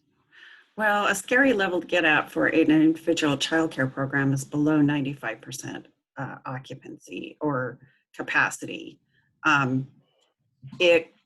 We would have to look at each and every program and what their capacity is and how much they have left. I think the total is a bit, I guess I would say it's a bit confusing because it's not really indicative of where the openings are. For instance, we only have we have around 80 openings for infant care. And we just had a parent say she was having a hard time finding infant care. Not only do you have to look for the opening, you also have to look for the days of the week you need it, for the hours you need it, and for a tuition that you can afford. And it might be that they're able to find an infant opening, but the infant opening is $1,300 or $1,400 a month, which is not unusual.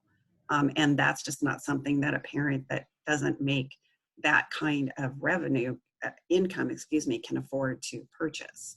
So it would be really not even a wise statistic to tell you that if we got down to X number across the county that we would be in trouble, so to speak.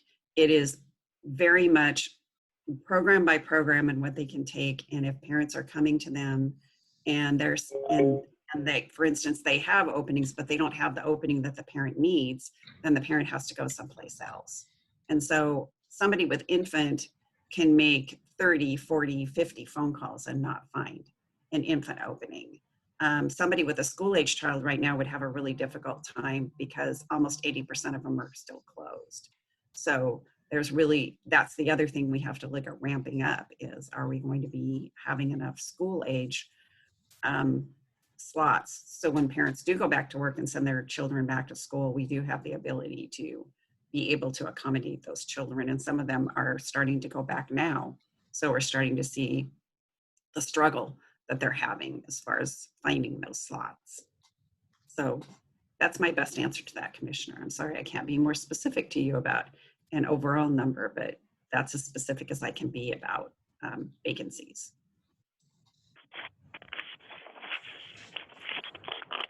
And just to confirm one more time, if this is awarded, who would administer this grant? Did you say Inovia? Community-minded enterprises. Community-minded enterprise would. Okay, I'm sorry. There was a reference to Inovia earlier. I apologize. So I've got a couple questions for you. So the PP&Es that were offered to small businesses and stuff, you indicated that they were inadequate. Did that get communicated to GSI or anybody? Because this is the first time I've heard about that. And so I guess I'm a little surprised. I know that we did a special buy for children's masks, and we've got sanitizers and gloves and all kinds of things from a PP&E standpoint and stuff. So the county can purchase that stuff at a significant discount, and we've been doing that for other organizations or other opportunities and stuff. So is anybody aware of that on our side of it? And if we did buy children's masks, how much more do we need to buy than what we've already purchased that we've got available out there at the fairgrounds? So that would be the other question is, some kind of quantity about what are the supplies that the daycare operations would need so that we can meet that need, because that's a easy lift for us. We've already got the infrastructure in place to do that. So I don't expect you to have an answer for it now, but that would be one of those things that would be helpful so that we can provide some assistance there. Is any of this $3 million to cover past losses? No. No.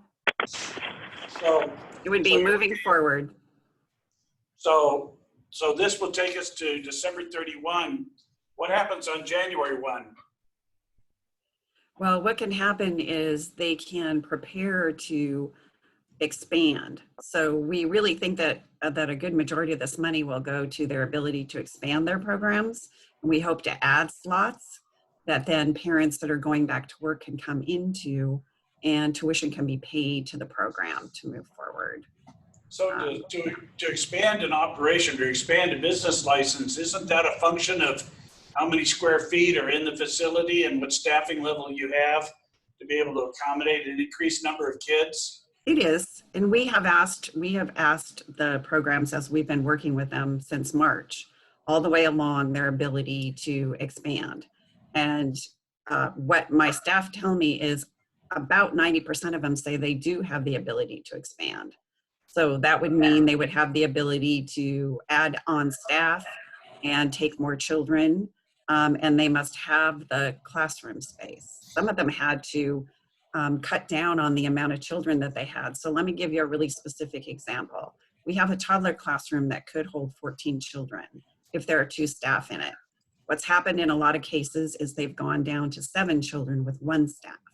So with the ability to be able to provide another staff person to come in there, they could double their capacity in that classroom. And that's a very simple example, but it's one of the examples that, that say that's how you increase capacity.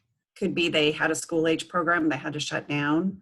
And now if they were given the funding to be able to bring it back up, they would be able to open up. And as children are going back to school, they would be able to hire staff and open that classroom up again. So I hope that those are 2 examples that might help. Yeah, I mean, Are there if I could social add- distancing criteria that you have to adhere to in a daycare then? There were ratio changes for a time. There is now a 22% max, I believe, number of kiddos, or actually number of people in a room. So there are still guidances from the Department of Health that childcares are abiding by. So The only programs that would really affect would be programs that had school age children who could take, in the past, could do 1:15 ratio, so could have up to 30. They would now only be down to 22, but in a typical preschool classroom, the ratio is 1:10. So with 20 children and 2 teachers, they would be able to operate as usual in a preschool classroom with the masking in place. So so what I'm hearing is that what you want to try and do is recapture some of the capacity you previously had. So we're not really expanding the total amount of daycare. What we're trying to do is recapture part of that daycare that we lost due to the conditions around COVID. Is that a fair statement? That is somewhat of a fair statement, but it wouldn't always be the case. It could be that the classroom had that ability long ago and they chose not to do it because it was not going to be able to, they weren't going to be able to sustain it for one reason or another, so they made a decision not to do that. But I think for the most part, they're now saying we can take more children in the classroom. And you also, a complexity is that if you open a classroom for 7 and you get 2 more enrollments that you could put in that classroom, you have to put another teacher in there for 2 students. So you would be losing money on that classroom because you weren't able to fill it to capacity. So what some of these funds could be used for would be, we have 3 toddlers we could put back in, but we can't afford the staff to put in there with the extra 3. So the funding from the county would help with stimulus to be able to have them be able to expand by having that other teacher in the classroom and build up to the 14, which they would hope to have in the long run. But I don't know that it's absolutely accurate to say that they always could have had that in there. They may be able to have had that in there, but not necessarily. And for family childcare, they have dropped down considerably and they can easily take on more than they have been. So we might have somebody with 6 who is willing to be licensed for 12 and has the square footage to do so. So they could go ahead and do it if we help them to do that. I hope that helps. I think something else. Go ahead. Thanks. I think something else worth mentioning too is just because the sort of the market has changed a lot since the beginning of the pandemic, especially with schools being closed. And so the demand for school age care has absolutely skyrocketed. And we know we need a safe place for these kids to go, especially these younger elementary school kiddos. But for a program to pivot and change what their program's offering due to the market changing, it's very expensive. It's a huge barrier for programs. The cost is a huge barrier for programs to be able to pivot so quickly to accommodate the needs of the market. And so for a program like Parkview, we did pivot to expand our school age care, but that meant incurring costs to increase our internet capacity, get a lot of new computers. A lot of our kiddos didn't actually end up getting computers issued by the district. Their parents said that they tried to get the computer and they were out. Not to mention other activities and whatnot, because the kiddos aren't in school for the full time that they're in care. And so my colleagues that I've spoken with about the situation, they want to serve the families in the community. They want to offer a safe, stable environment for the kiddos because they want to be able to provide that service and promote the well-being of these kids and their families and help these kiddos out in their future. But it's really difficult and really expensive to do. So as of, I would say, the last couple months, those are some of the huge expenses that I've been hearing a lot from providers. Does community enterprises, minded enterprises still operate a daycare co-op? No, we don't. We do have two state-funded ECAP programs that we operate, and we do offer some informal family, friends, and neighbor facilitation. So how many of the current daycare providers operate through that facility then? Use that facility for resources? Are you speaking of Southwest Community Center here in Spokane? Yeah, wherever you're operating the co-op out of, yeah. Oh, we have, well, we pulled out of there, so that's why I was asking that. We are up at 55th. We have 20 openings at that location, and we have 10 openings up on Division, and we're just now enrolling because ECAP is just now getting started. So ECAP does not run for the extended day, I might point out. It's only for 6 hours a day, so it's only between 9 and 3. Okay. So Carrie, are you still on? Yes, I am. So are you still going through this application and trying to ferret it out? Well, I had conversations on Friday. The one thing I just need a little bit more information about what the cost would be on the first half of it. I think they've got a really good program, and I think we could hammer this together fairly quickly about the application process and what would be available to parents. I think that's I think they have that put together. The one thing I think that just from conversation that we've had again on the PPE and others about what that would look like and what Spokane County can already supply that. I would just need a little bit more information, I guess, on the first part of that about what costs we're talking about. And just, again, reiterate, it would have to be a cost reimbursement basis for these providers. So it may not be the full $3 million, but I don't know what that looks like. So if we were to tee this up for next Monday, do you think that would give you enough time to kind of hammer out some of the other details you need? Absolutely. Absolutely. Okay, Mr. Kearns. So yeah, I did have a question. So the original proposal that we received from Spokane Alliance that's dated September 24th. For the it says Child Care Small Business Provider grants, the $3 million. It says, grants to child care small businesses to address loss in income brought on by COVID.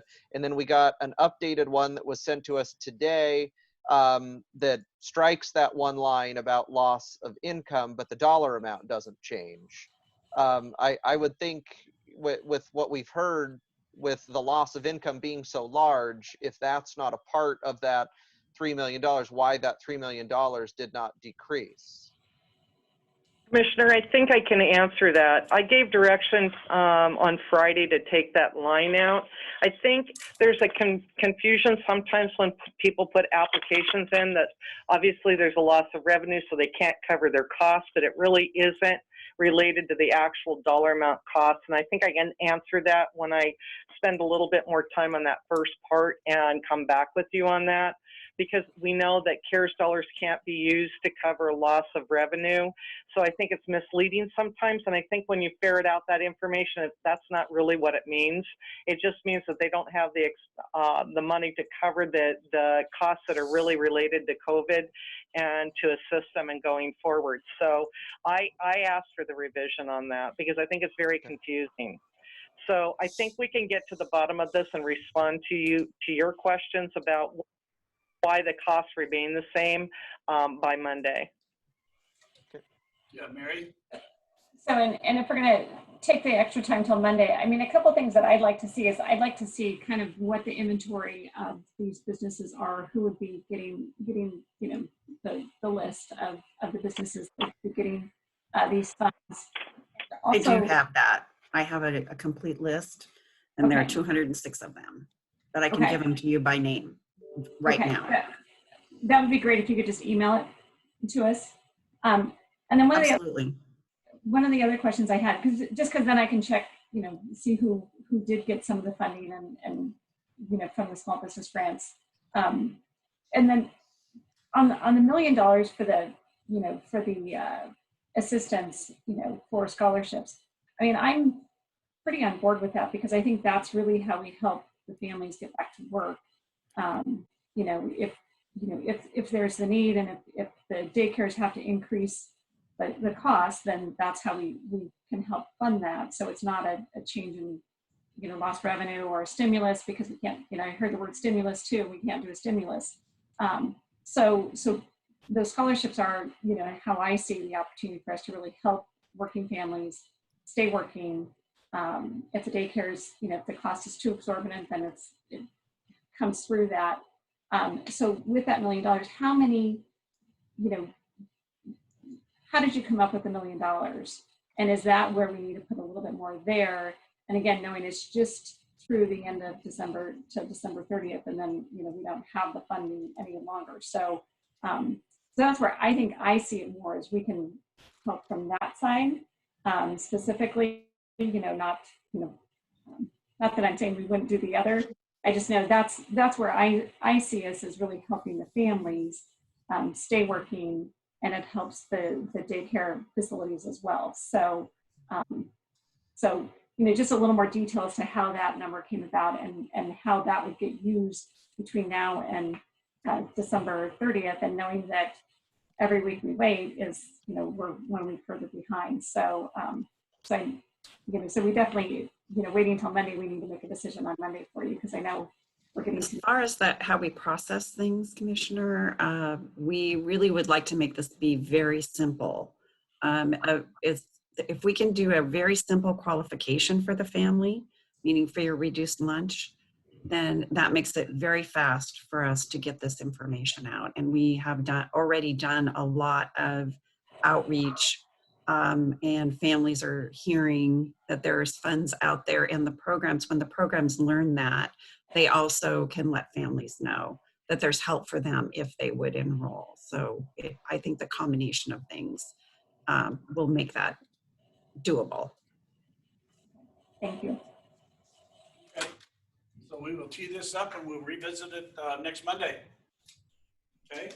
Thank you, everybody, for joining us this morning. Appreciate it. Thank you for your time. Thank you. Thank you. All right. The next topic, Mr. Sparber, you've been very patient. Thank you very much.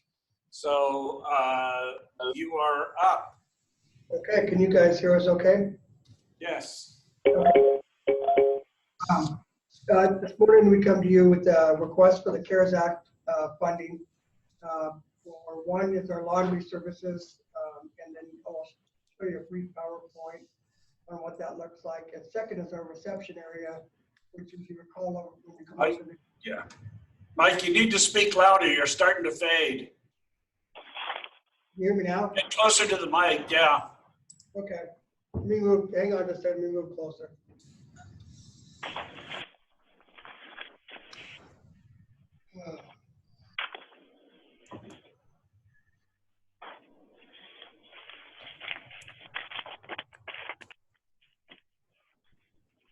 Is that a little bit better? Yes. Okay, super. We submitted 2 requests. One is for a laundry area and the other one was for a reception area. And we have a brief little PowerPoint to show you to open discussion, but we think it's a good use of the CARES Act funding. Ron, can I share my screen? Yeah, you can.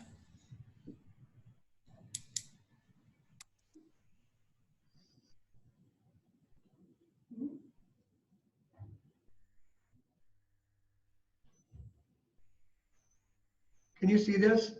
No. No. Hang on.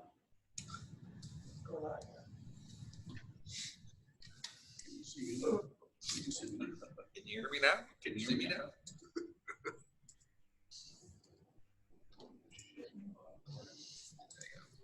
Are you able to see it now? Yes. There you go. Okay, super. I'm gonna have to move this box out of the way because I can't. There we go. So the first request is for the laundry services. The present washer and dryers have been taxed with the increase in the COVID-19. What we're doing is generally we would do a laundry exchange upstairs once a week, and then do a blanket exchange once a month upstairs. And due to the quarantine floors, we're having to wash a lot more laundry. And what I'm going to allow Darren to do is to talk about the washer machines and tell you just kind of what's going on with them. And I'm going to give you a picture of it here real quick. Why didn't that start? There we go. All right. Go ahead, Darren. It's Darren Lehman, Lieutenant Lehman. Good morning, everyone. I'm the lieutenant that oversees the facility maintenance, and so I'm directly involved with some of these washing and dryers within the jail facility. We also have some located out at Geiger also. Most of these machines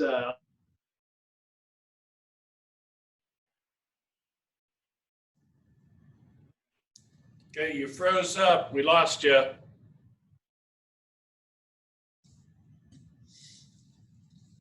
Yeah, they're not even moving. I think they're. Yeah, they froze. Yeah, they're totally froze. You guys are toast. We see you, but we don't hear you. Nice dryers. Yeah. Really old ones. Yeah, it looks like you're dried up. What? Can you hear us now? Yep, we Yes. got you. Yep. Okay, because you guys all started moving again, so I guess that's a good indicator. Everybody's in school, taking up all the bandwidth. all right, so on these washers and dryers within the jail, they've been in service about 8 years or so. There have been a couple replacements here and there, a little more recent, but I think the newest one is within the last 5 years. They run 24/7, and at the time we're serving 900 to 1,000 inmates, and we're getting close to that again. So these machines running continuously, ran by inmates, not necessarily supervised by a jail employee. They get a lot of abuse, a lot of wear and tear on them, so they're due for replacement. Also, you add the increased capacity that we've done with due to COVID and laundering the clothing and bedding here more often. we're seeing things wear out a little faster than we anticipated, which has upped the replacement time on those. Right now, 3 of the dryers are due for new drums. So we're at a place where we kind of have to make a decision of replacement or some kind of significant repair on them. This is directly, we feel some of this related to, CARES funding because we're trying to mitigate those transferences of exposure through, clean laundry and doing it more often. And a quarter of our population right now is a big turnover that being that they're in quarantine. So that's, again, happened more frequently with a significant part of our population. No, any questions, commissioners, on the dryers before we go to the washers? So did I know how much they are? Yeah, we're getting to the quote here. Okay, sorry. I totally understand that. Don't blow the ending. Come on, Mary. And then the washing machines, go ahead, talk about Washing those. machines are essentially, we're in the same place with those. I think those are a bit older than the dryers at this point. But again, they get the continuous use 7 days a week, 24 hours a day. And as you can see here, when they were initially installed, we were using a different type of detergent, which the inmates were, getting to the back of these machines and accessing it to bleach their hair. So they've done some damage to these machines because of that. We've since changed that, and that's not an issue anymore, but it has some, had some impact to these machines, an initial part of it, which have, reduced their life expectancy also. So you're going to see different vendors here. We kind of did this separately between the jail and Geiger, 2 different vendors. The difference there is not so much the vendors, but the different types of washers and dryers. The jail has a significantly larger population, so we use a little more of an industrial steam-fed equipment. So you're going to see that price there a little bit more than Geiger's.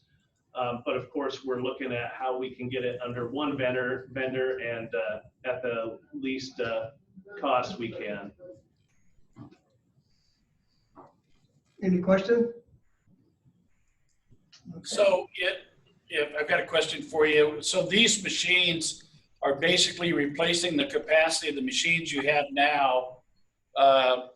Did you give any thought to increasing the capacity since you're increasing the demand on them? We sure did, and I think this one for the jail specifically is for higher capacity, and they're of course commercial and higher capacity, and I believe Geiger did the same on their quote. Okay. So any question, Josh or Mary? I can't see you, so jump in. No, I don't have anything. I mean, it's they're having to do more laundry because of COVID to keep things clean. I mean, I get the connection. So And the isolation. I have no concerns. So I guess maybe Al, what you're trying to get at is there's space to add additional units. Is that what you were trying to ask? No, what I was trying to get at is or do they make a bigger machine? Is a bigger machine that can reduce the number of loads but still clean everything, is that a worthwhile investment or not? I didn't know. Okay. And I guess then I just asked the question because, I mean, you guys answered that, so thank you. But is there space for additional machines, or is this all the machines that the space will hold? Yes, at both Geiger and the jail, we are limited, very limited on space. So unfortunately, yeah, the machines that we have now are about all that'll fit in there. That's why we look at the option of increasing the capacity or get a larger size machine as long as it'll fit in the existing area. And these machines actually have to be, there's access inside the sally port, and they have to be lowered down into the basement and then slid into place. So there's quite a bit goes into these, putting these things in and out of there. So But we could certainly look at more capacity if that's what you would like for us to do with the same amount of space. No, I'm fine if you guys are comfortable that just the increased capacity and the size of the machines is going to be sufficient. Then I'm fine with that. Just because I know, if it's wear and tear, it's sometimes it's then having the additional machines, so it's less wear and tear on each machine. But that's all I was just checking. Okay, so your next item.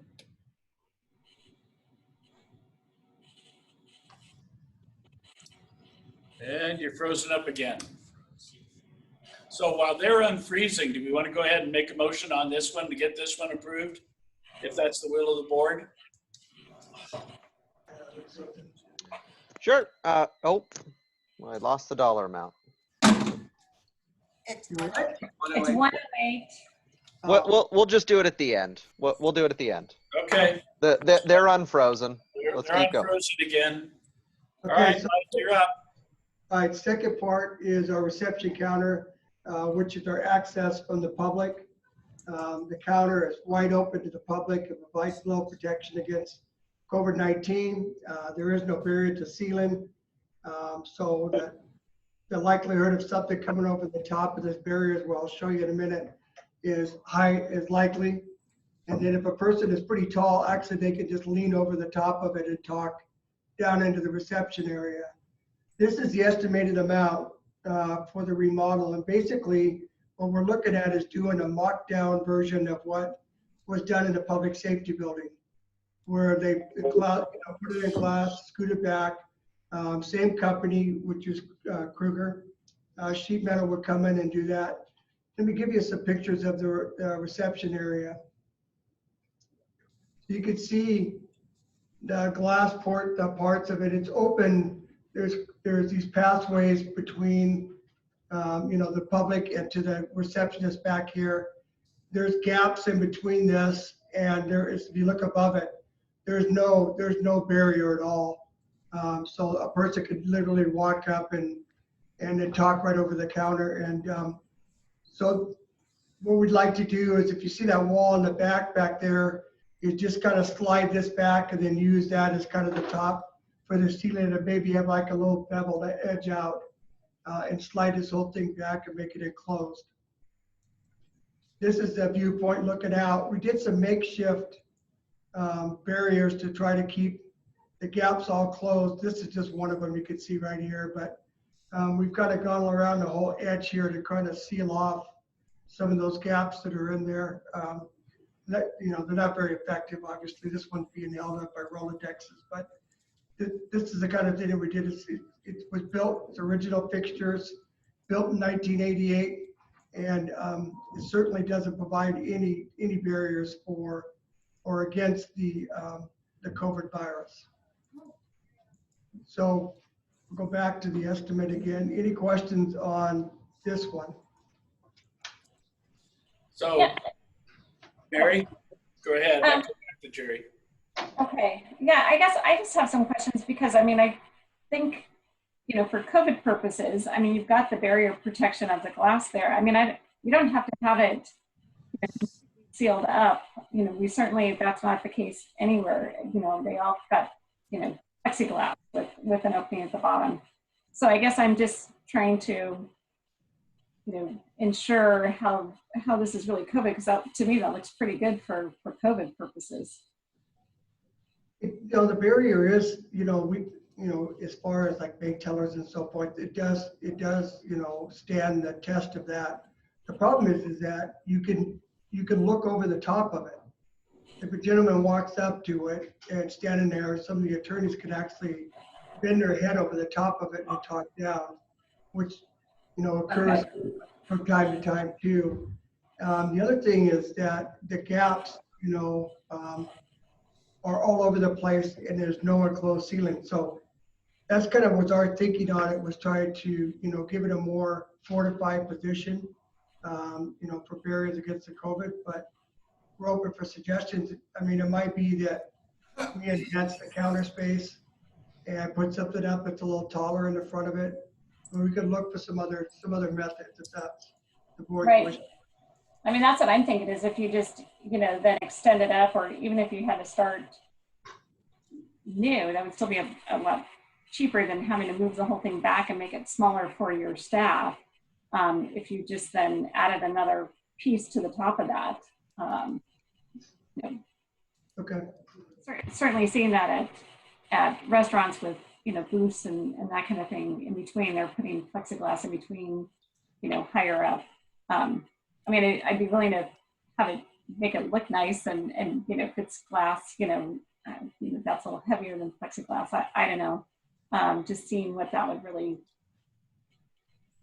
cost to extend, that taller, if that's the issue. Fair enough. And then maybe we'll come back with something that's a little more like an enhancement of what's already out there. If the board would be open to that, as far as moving that glass up a little higher or whatever. Yeah, I mean, that's just my thought, Mike. I'm just, seeing the photos and haven't been over there, just trying to, if you're trying to move it back, you're going to make it smaller for your staff. And you don't need a bigger, lobby for people coming in, I don't think. So those are ways just to go higher and provide the protection. Okay.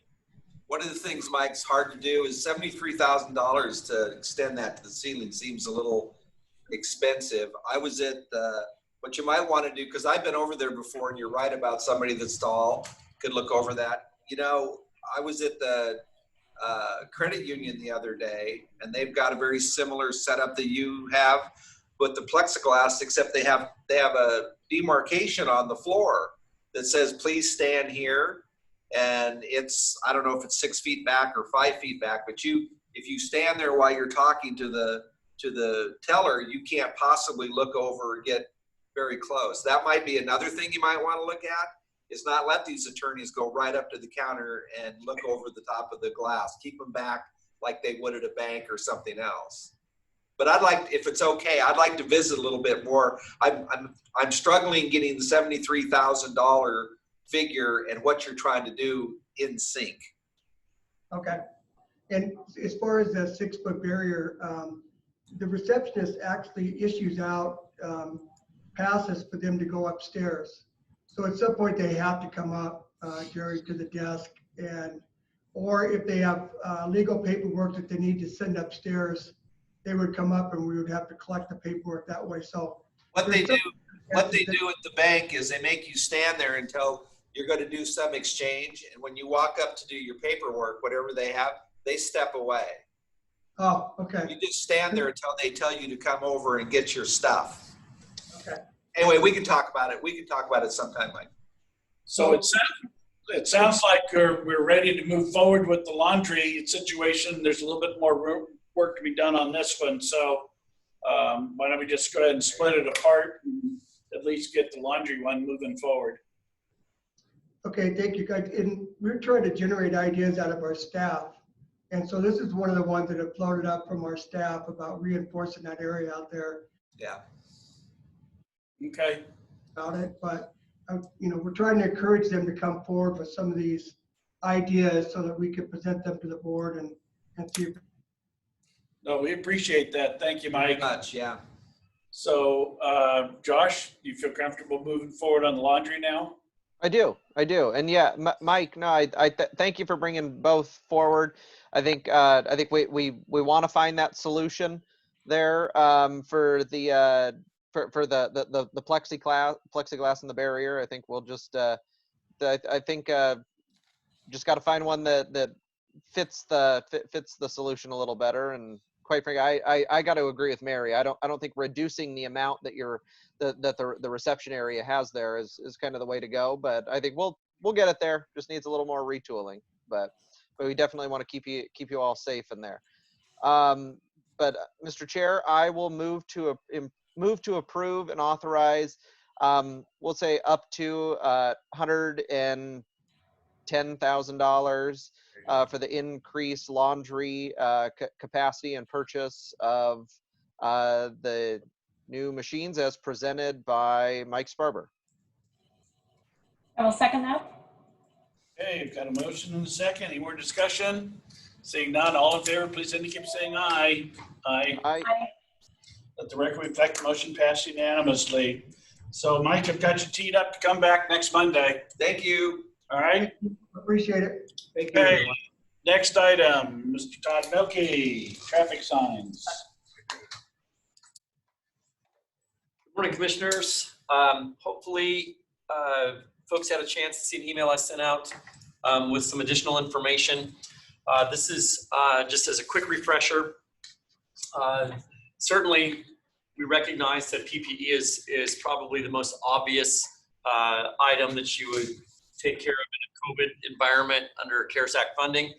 But we also think right up there in line with that is whatever the community response needs are, whether that is putting together a site for distribution of PPE, whether it's a testing site, whether it's a food distribution site, eventually a vaccination site.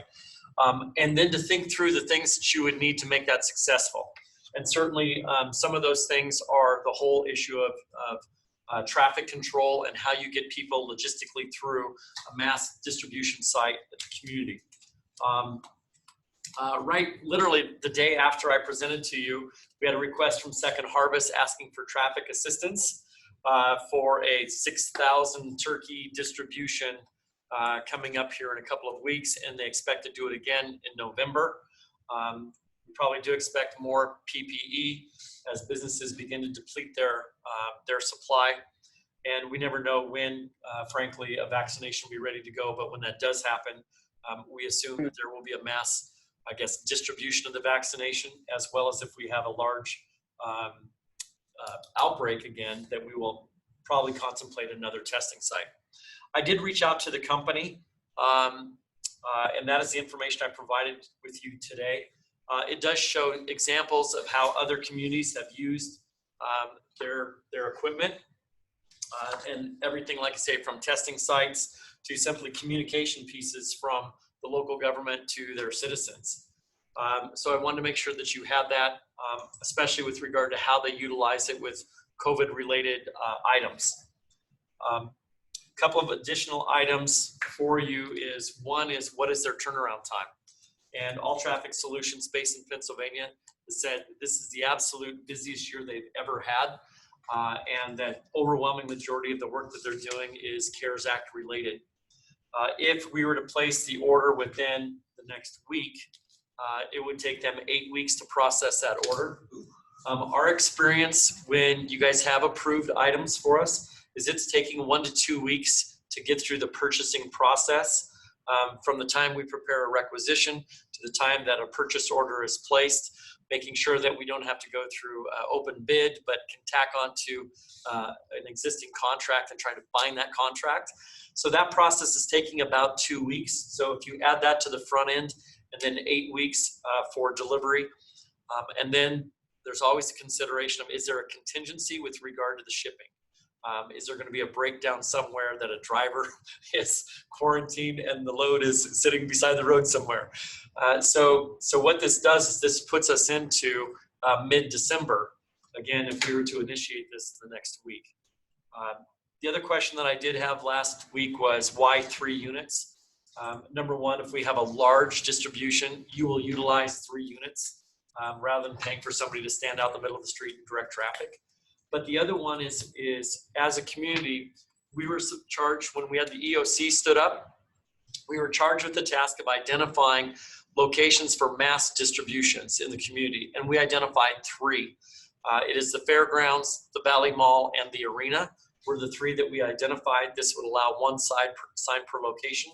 Or like I said, if we had a large one in one location, it would provide greater traffic control for that one location.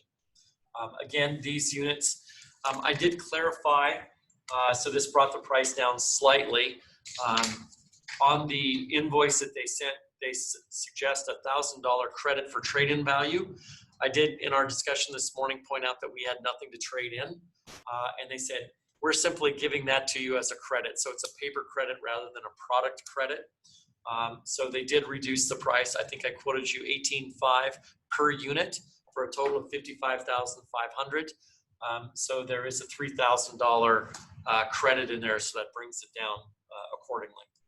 So that's where we're at. I think I hope I've answered the questions that that people had last week with regard to the turnaround time and more specifically how they would be utilized and how they're being utilized in other communities. Carrie, are you still on the phone? Sure am. This meets the muster, does it? Well, I talked to Todd this morning and indicated, we really need to focus on how many events and thinking about what we might need in the month of December. So if we had mass distribution in the month of December, they may be handy. Thinking about going forward, the fairgrounds distributions, there probably is going to be more in the line of PPE distribution, I think, from the board's perspective on what we're going to do. The concern I had, and I talked to him this morning, if they're 8 weeks out, that would put it the 1st of December. I also had a conversation about whether they could be used on food distributions with Second Harvest, if he would have conversations with Jason over there, if they could be useful in any of the distributions, especially around the holidays, Thanksgiving, Christmas, that kind of stuff. So I think if we could put them into use, if we could get them in time, they may qualify. That would be the only problem that I would think. If they didn't come until 2 weeks before, I think it would be problematic. But if they did get here in time, it would pass. We could pass an audit somewhere in 2021 about purchasing these. Especially if we used them in food distribution or PPE distribution. That, if you're looking at what the use of these items are for, if they're to help with traffic flow or they're, to help with regards to the distribution of PPE, they're directly, then you could make the argument that they'd be directly related to COVID. Okay, thank you. And that is consistent with the conversations I had with Jason at Second Harvest, is they anticipate several more food distributions between now and the end of the year, and I anticipate additional PPE distributions as well. Okay, Mary? Yeah, I think. What's another one? I don't know who that is, but anyway, I think, seeing if you can get them sooner, obviously I'm sure you will, but I think the need's going to be there. And again, we're not seeing this, for CARES dollars now, we need to have them in use and being used by the end of the year, but we're going to see this continue on. And so I think it's a good investment for now and into the future for COVID related items. Okay, Josh? Yeah, I think we actually could potentially see them in use for the funds we had allocated today for the farmers market food box, food security as well. I think that was 9,000 boxes that they're going to be handing out between November and the end of the year. So not just Second Harvest. There's several other organizations out there helping food security as well. So I think we'll be able to utilize them, and I'd support this. So one question for you, Carrie. So one of the things we might be asked is, why buy when you could have leased them at a much significantly less price? Do you feel comfortable you can respond to a question like that? Sorry, Commissioner, I had you on mute there for a second. I don't know if they are available to be leased at this point, and if the same time frame wouldn't come into play. Okay. I don't know. Maybe Todd can answer that. I don't know that. Are they leasable? I'm not aware they are. I know you can hire companies that will come out and do traffic control, but I don't know the extent of their technology. These are programmable. You can program them from off-site, which makes it nice for, I would say, more quickly responding to what's going on site. You don't have to wait for somebody to get there and change the programming. They can do it remotely and change the message. I don't know that I've seen that technology other than the State Department of Transportation. Okay. It sounds like these are the programmable electronic billboards. I've only mentioned we've actually been researching this for a potential request as well to help with overcrowding and lack of social distancing within the park properties. And so certainly if they're available for use next year, we're anticipating having those same challenges. So that would be, and this is one tool we've identified. By the sound of it, we may not be able to obtain one in time, but it certainly would be certainly able to use that for COVID in the future. And we've had a difficult time identifying them when we had to reduce capacity at Liberty Lake. We were not able to find one for lease. Good. Hey, Thank Todd, I think I found you another customer. His name's Doug Chase. And, Are you tacking another one on?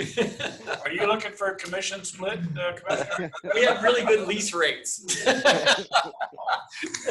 Okay. So, Chair's open to a motion. So what's the total dollar amount? I notice in the PowerPoint that I have of this does not have the total dollar amount listed. The request for last week was $55,500. Okay. Might want to go up to 60,000, Commissioner, no more than. Okay. And then that way, if I can expedite the shipping, I'll expedite the shipping. That's what I'm thinking. Okay. So 60,000 you said? Yes. Okay. Mr. Chair, I move to approve and authorize the expenditures of up to $60,000 for the purchase of 3 electronic traffic control reader boards from All Traffic Solutions as presented by Todd Milkey. I'll second that. Got a motion and a second. Any more discussion? Mary? Yes. So Todd, I am going to say you are a general fund client as well as Mr. Chase, that just purchasing these for the sheriff's doesn't mean that they could be exclusively for the sheriff's department. You cut out a little bit, so I got a part of that sentence. So you know, since you're both general fund departments, just purchasing them, you know, at your request, I guess I'm just requesting that these would be, you know, something that wouldn't be just exclusive to the sheriff's department, that if the parks department did need them, you know, like one for one of their parks location, that they could then talk to you and use those. Absolutely. I mean, Same pot of money. Yep, same pot of money, and we certainly recognize. I mean, we are one team. Just like you know, during these times of civil unrest, if they had assets that we needed, whether they be barriers or anything like that, we'd be calling and saying, "Hey, can we borrow them for a weekend?" And that's just the way this process works. No, okay. I just want to double check, because in the past there's been nope, this is ours, this isn't anyone else's, and so you know, especially since it's with CARES dollars, that I just want to make sure that we're all working together on it. So yep, we need to make sure those personality issues stay out of it. Yes. That's right. So, Mary, you raise a good point. And so, you know, I was just asking Jerry, maybe this is an asset that's owned by the general fund through our motor pool, and then that way people can, you know, requisition them out for whatever events they want to, but it doesn't become a department asset, it becomes a general fund asset. What do you think of that? So I guess, yeah, no, I think that'd be a way to do it. You know, and then I guess my question would be, is 3 appropriate, or would you need one more? I see a one more finger going up there. Right. Yes. That would be fantastic. I mean, we could certainly do 4. I mean, as far as, you know, who holds title, I don't know that it matters to me. I think the issue is, where would they be deployed the majority of time? And while I think we keep it open to every department, I would say that the calls for traffic control most often come to the sheriff's office. So, but again, Doug gets those calls as well for different events, you know, and all of that. So I would be up for increasing the number to have 4, so they're available for all the departments to be able to use them for the needs. Because I know, I just think you know, in this interim time, you could probably use 4, Todd, while you. Right. Absolutely. So then, Mary. Well, I amend my motion to be up to $75,000. 75 or 80? Be 80. I do 80, Josh. Be Okay. 80. 20 apiece, 80. right? 80 sounds, 80. Going okay. once, going once. No. But you're 80 fine. it is. Okay. What about expedite? So I will second that amendment to the motion. you're going to amend the motion. So the amended motion on the floor is that we allocate $80,000 with the CARES funding for the court acquisition of 4 units. Correct. All Correct. okay? All in favor, say aye. Aye. Aye. Aye. Aye. Let the record reflect the motion pass unanimously. Thank you. Thank you, commissioners. All right. Start the purchasing process. Mr. Need help with that, let me know. Mr. Chase, you're up. Pretty fast. You're not going to spend any more money, Doug. No, I'm just kidding.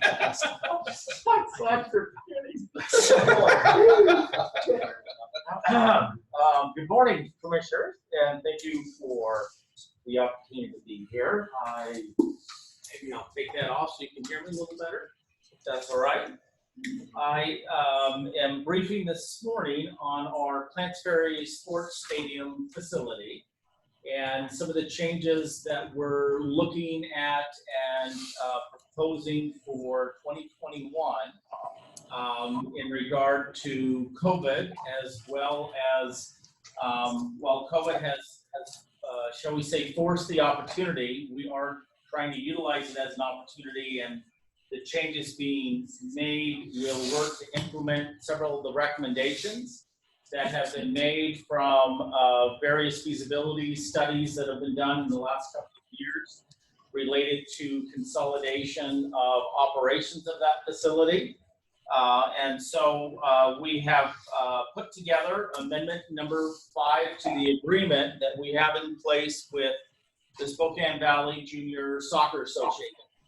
And in effect, what has happened this year is not a surprise. Like many other organizations, they have been unable to conduct their regular programming and challenged with providing the obligated maintenance of the facility, and we're working with them on a CARES request that should help them with some changes that will help them operate under CARES in the future, but specifically looking at the ability to provide a basic level of maintenance to the facility if they're unable to do that next year, and without changes, they would not be in a position to do this next year.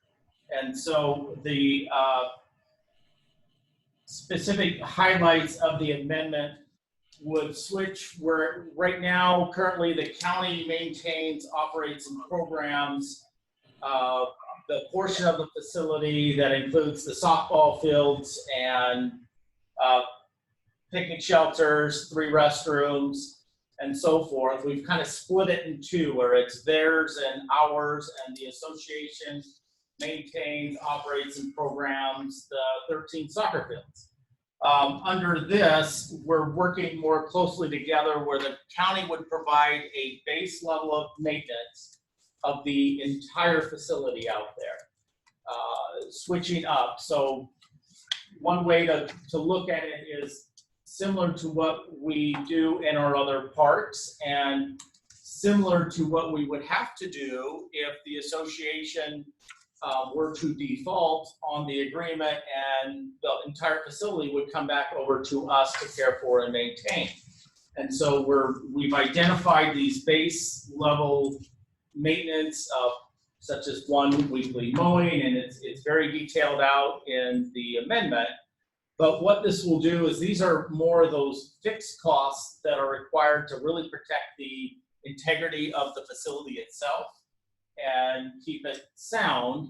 And then we've adjusted it where throughout the entire facility, they will be responsible for all programming, whatever it is they may or may not be able to do under COVID and the restrictions.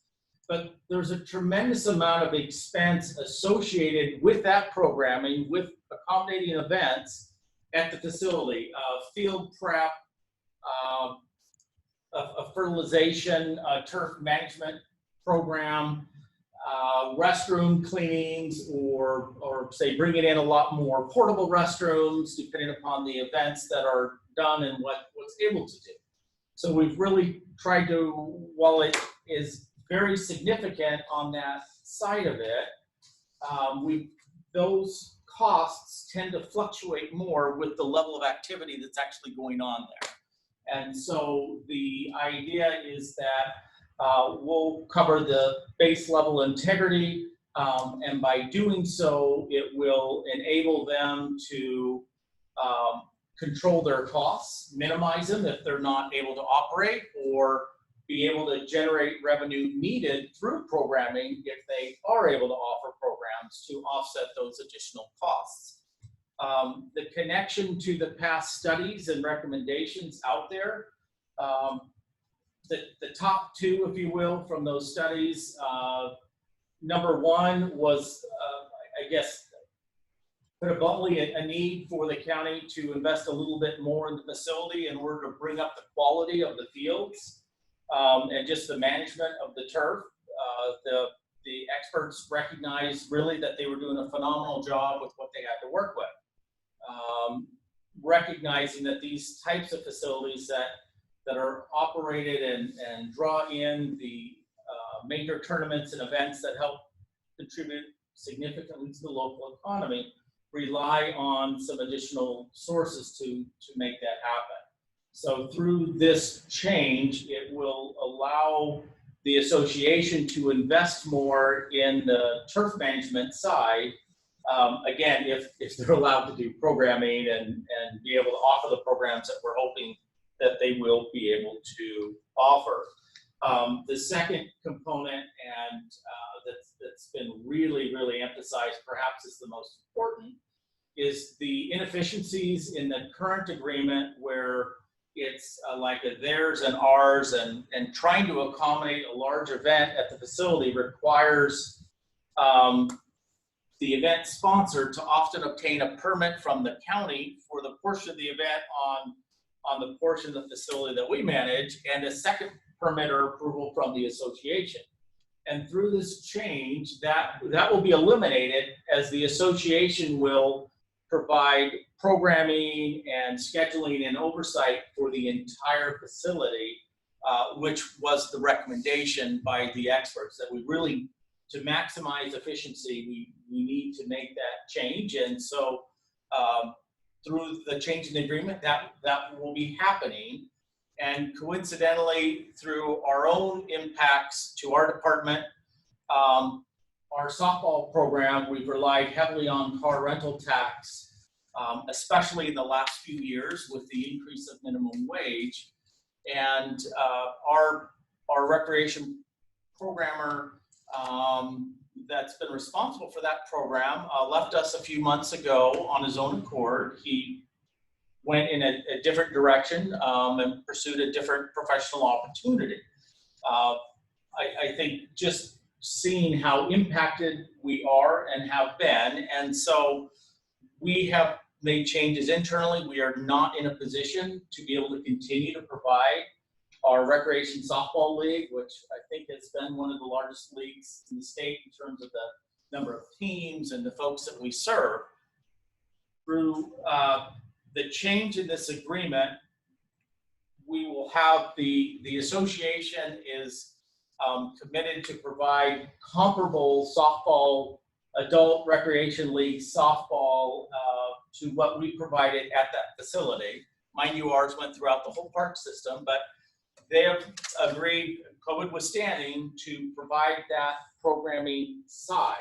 And so that way, when we relay and communicate to our players that we're no longer and will no longer be in a position to provide that softball programming, through this change in the agreement, we can relay that we've made arrangements, if you will, for this other organization that's a partner of the county to be able to provide similar programming there at Plans Ferry for next year in 2021. And this does, in looking at all of these changes, we spent quite a bit of time we've transferred some of the responsibilities. I think in the simplest way, if we did not have a partner there at all, we would have all of the costs that I've identified plus another 60,000 more, 60 to probably 80,000 more if we did not have a partner there at all. So there's still some of those base things are being provided, like garbage collection and restroom cleaning, because it was much more logical as it will fluctuate with the level of activity there. But with that, this change would require an additional $106,000 for us to cover the additional costs and deliver these extra services, as well as a one-time purchase of a mower at $130,000 that's been on our capital list, but we would move it up a couple years and we would need that big 16-foot wide type mower to be able to deliver the mowing of the entire facility. That once a week. They typically mow 3 times a week when they have programs and activities going on. So again, to give you an idea, we really are looking at that base level. There's a lot more expense involved with hosting these competitive events and drawing them. And so I have had an opportunity to meet with Gary, and we have done a lot of work that will help save some funds this year that may help contribute. And I believe he's comfortable should this be something that you're supportive of, that we would be in a position to cover that for next year. The way this change is written, it is a 1-year commitment on everybody's part. And the goal and intent is that towards the end of this 2021, we would sit down and evaluate what worked, what didn't, and possibly modify it a little bit to go more long-term.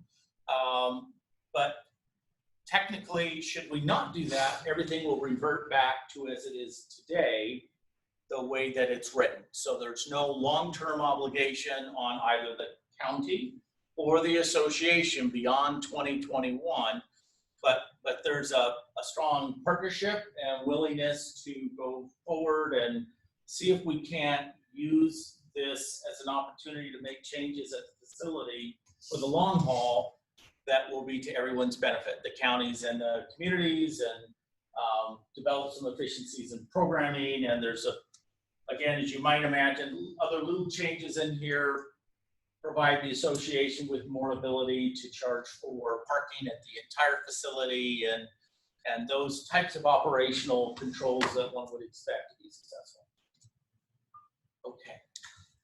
Okay, any questions for Doug?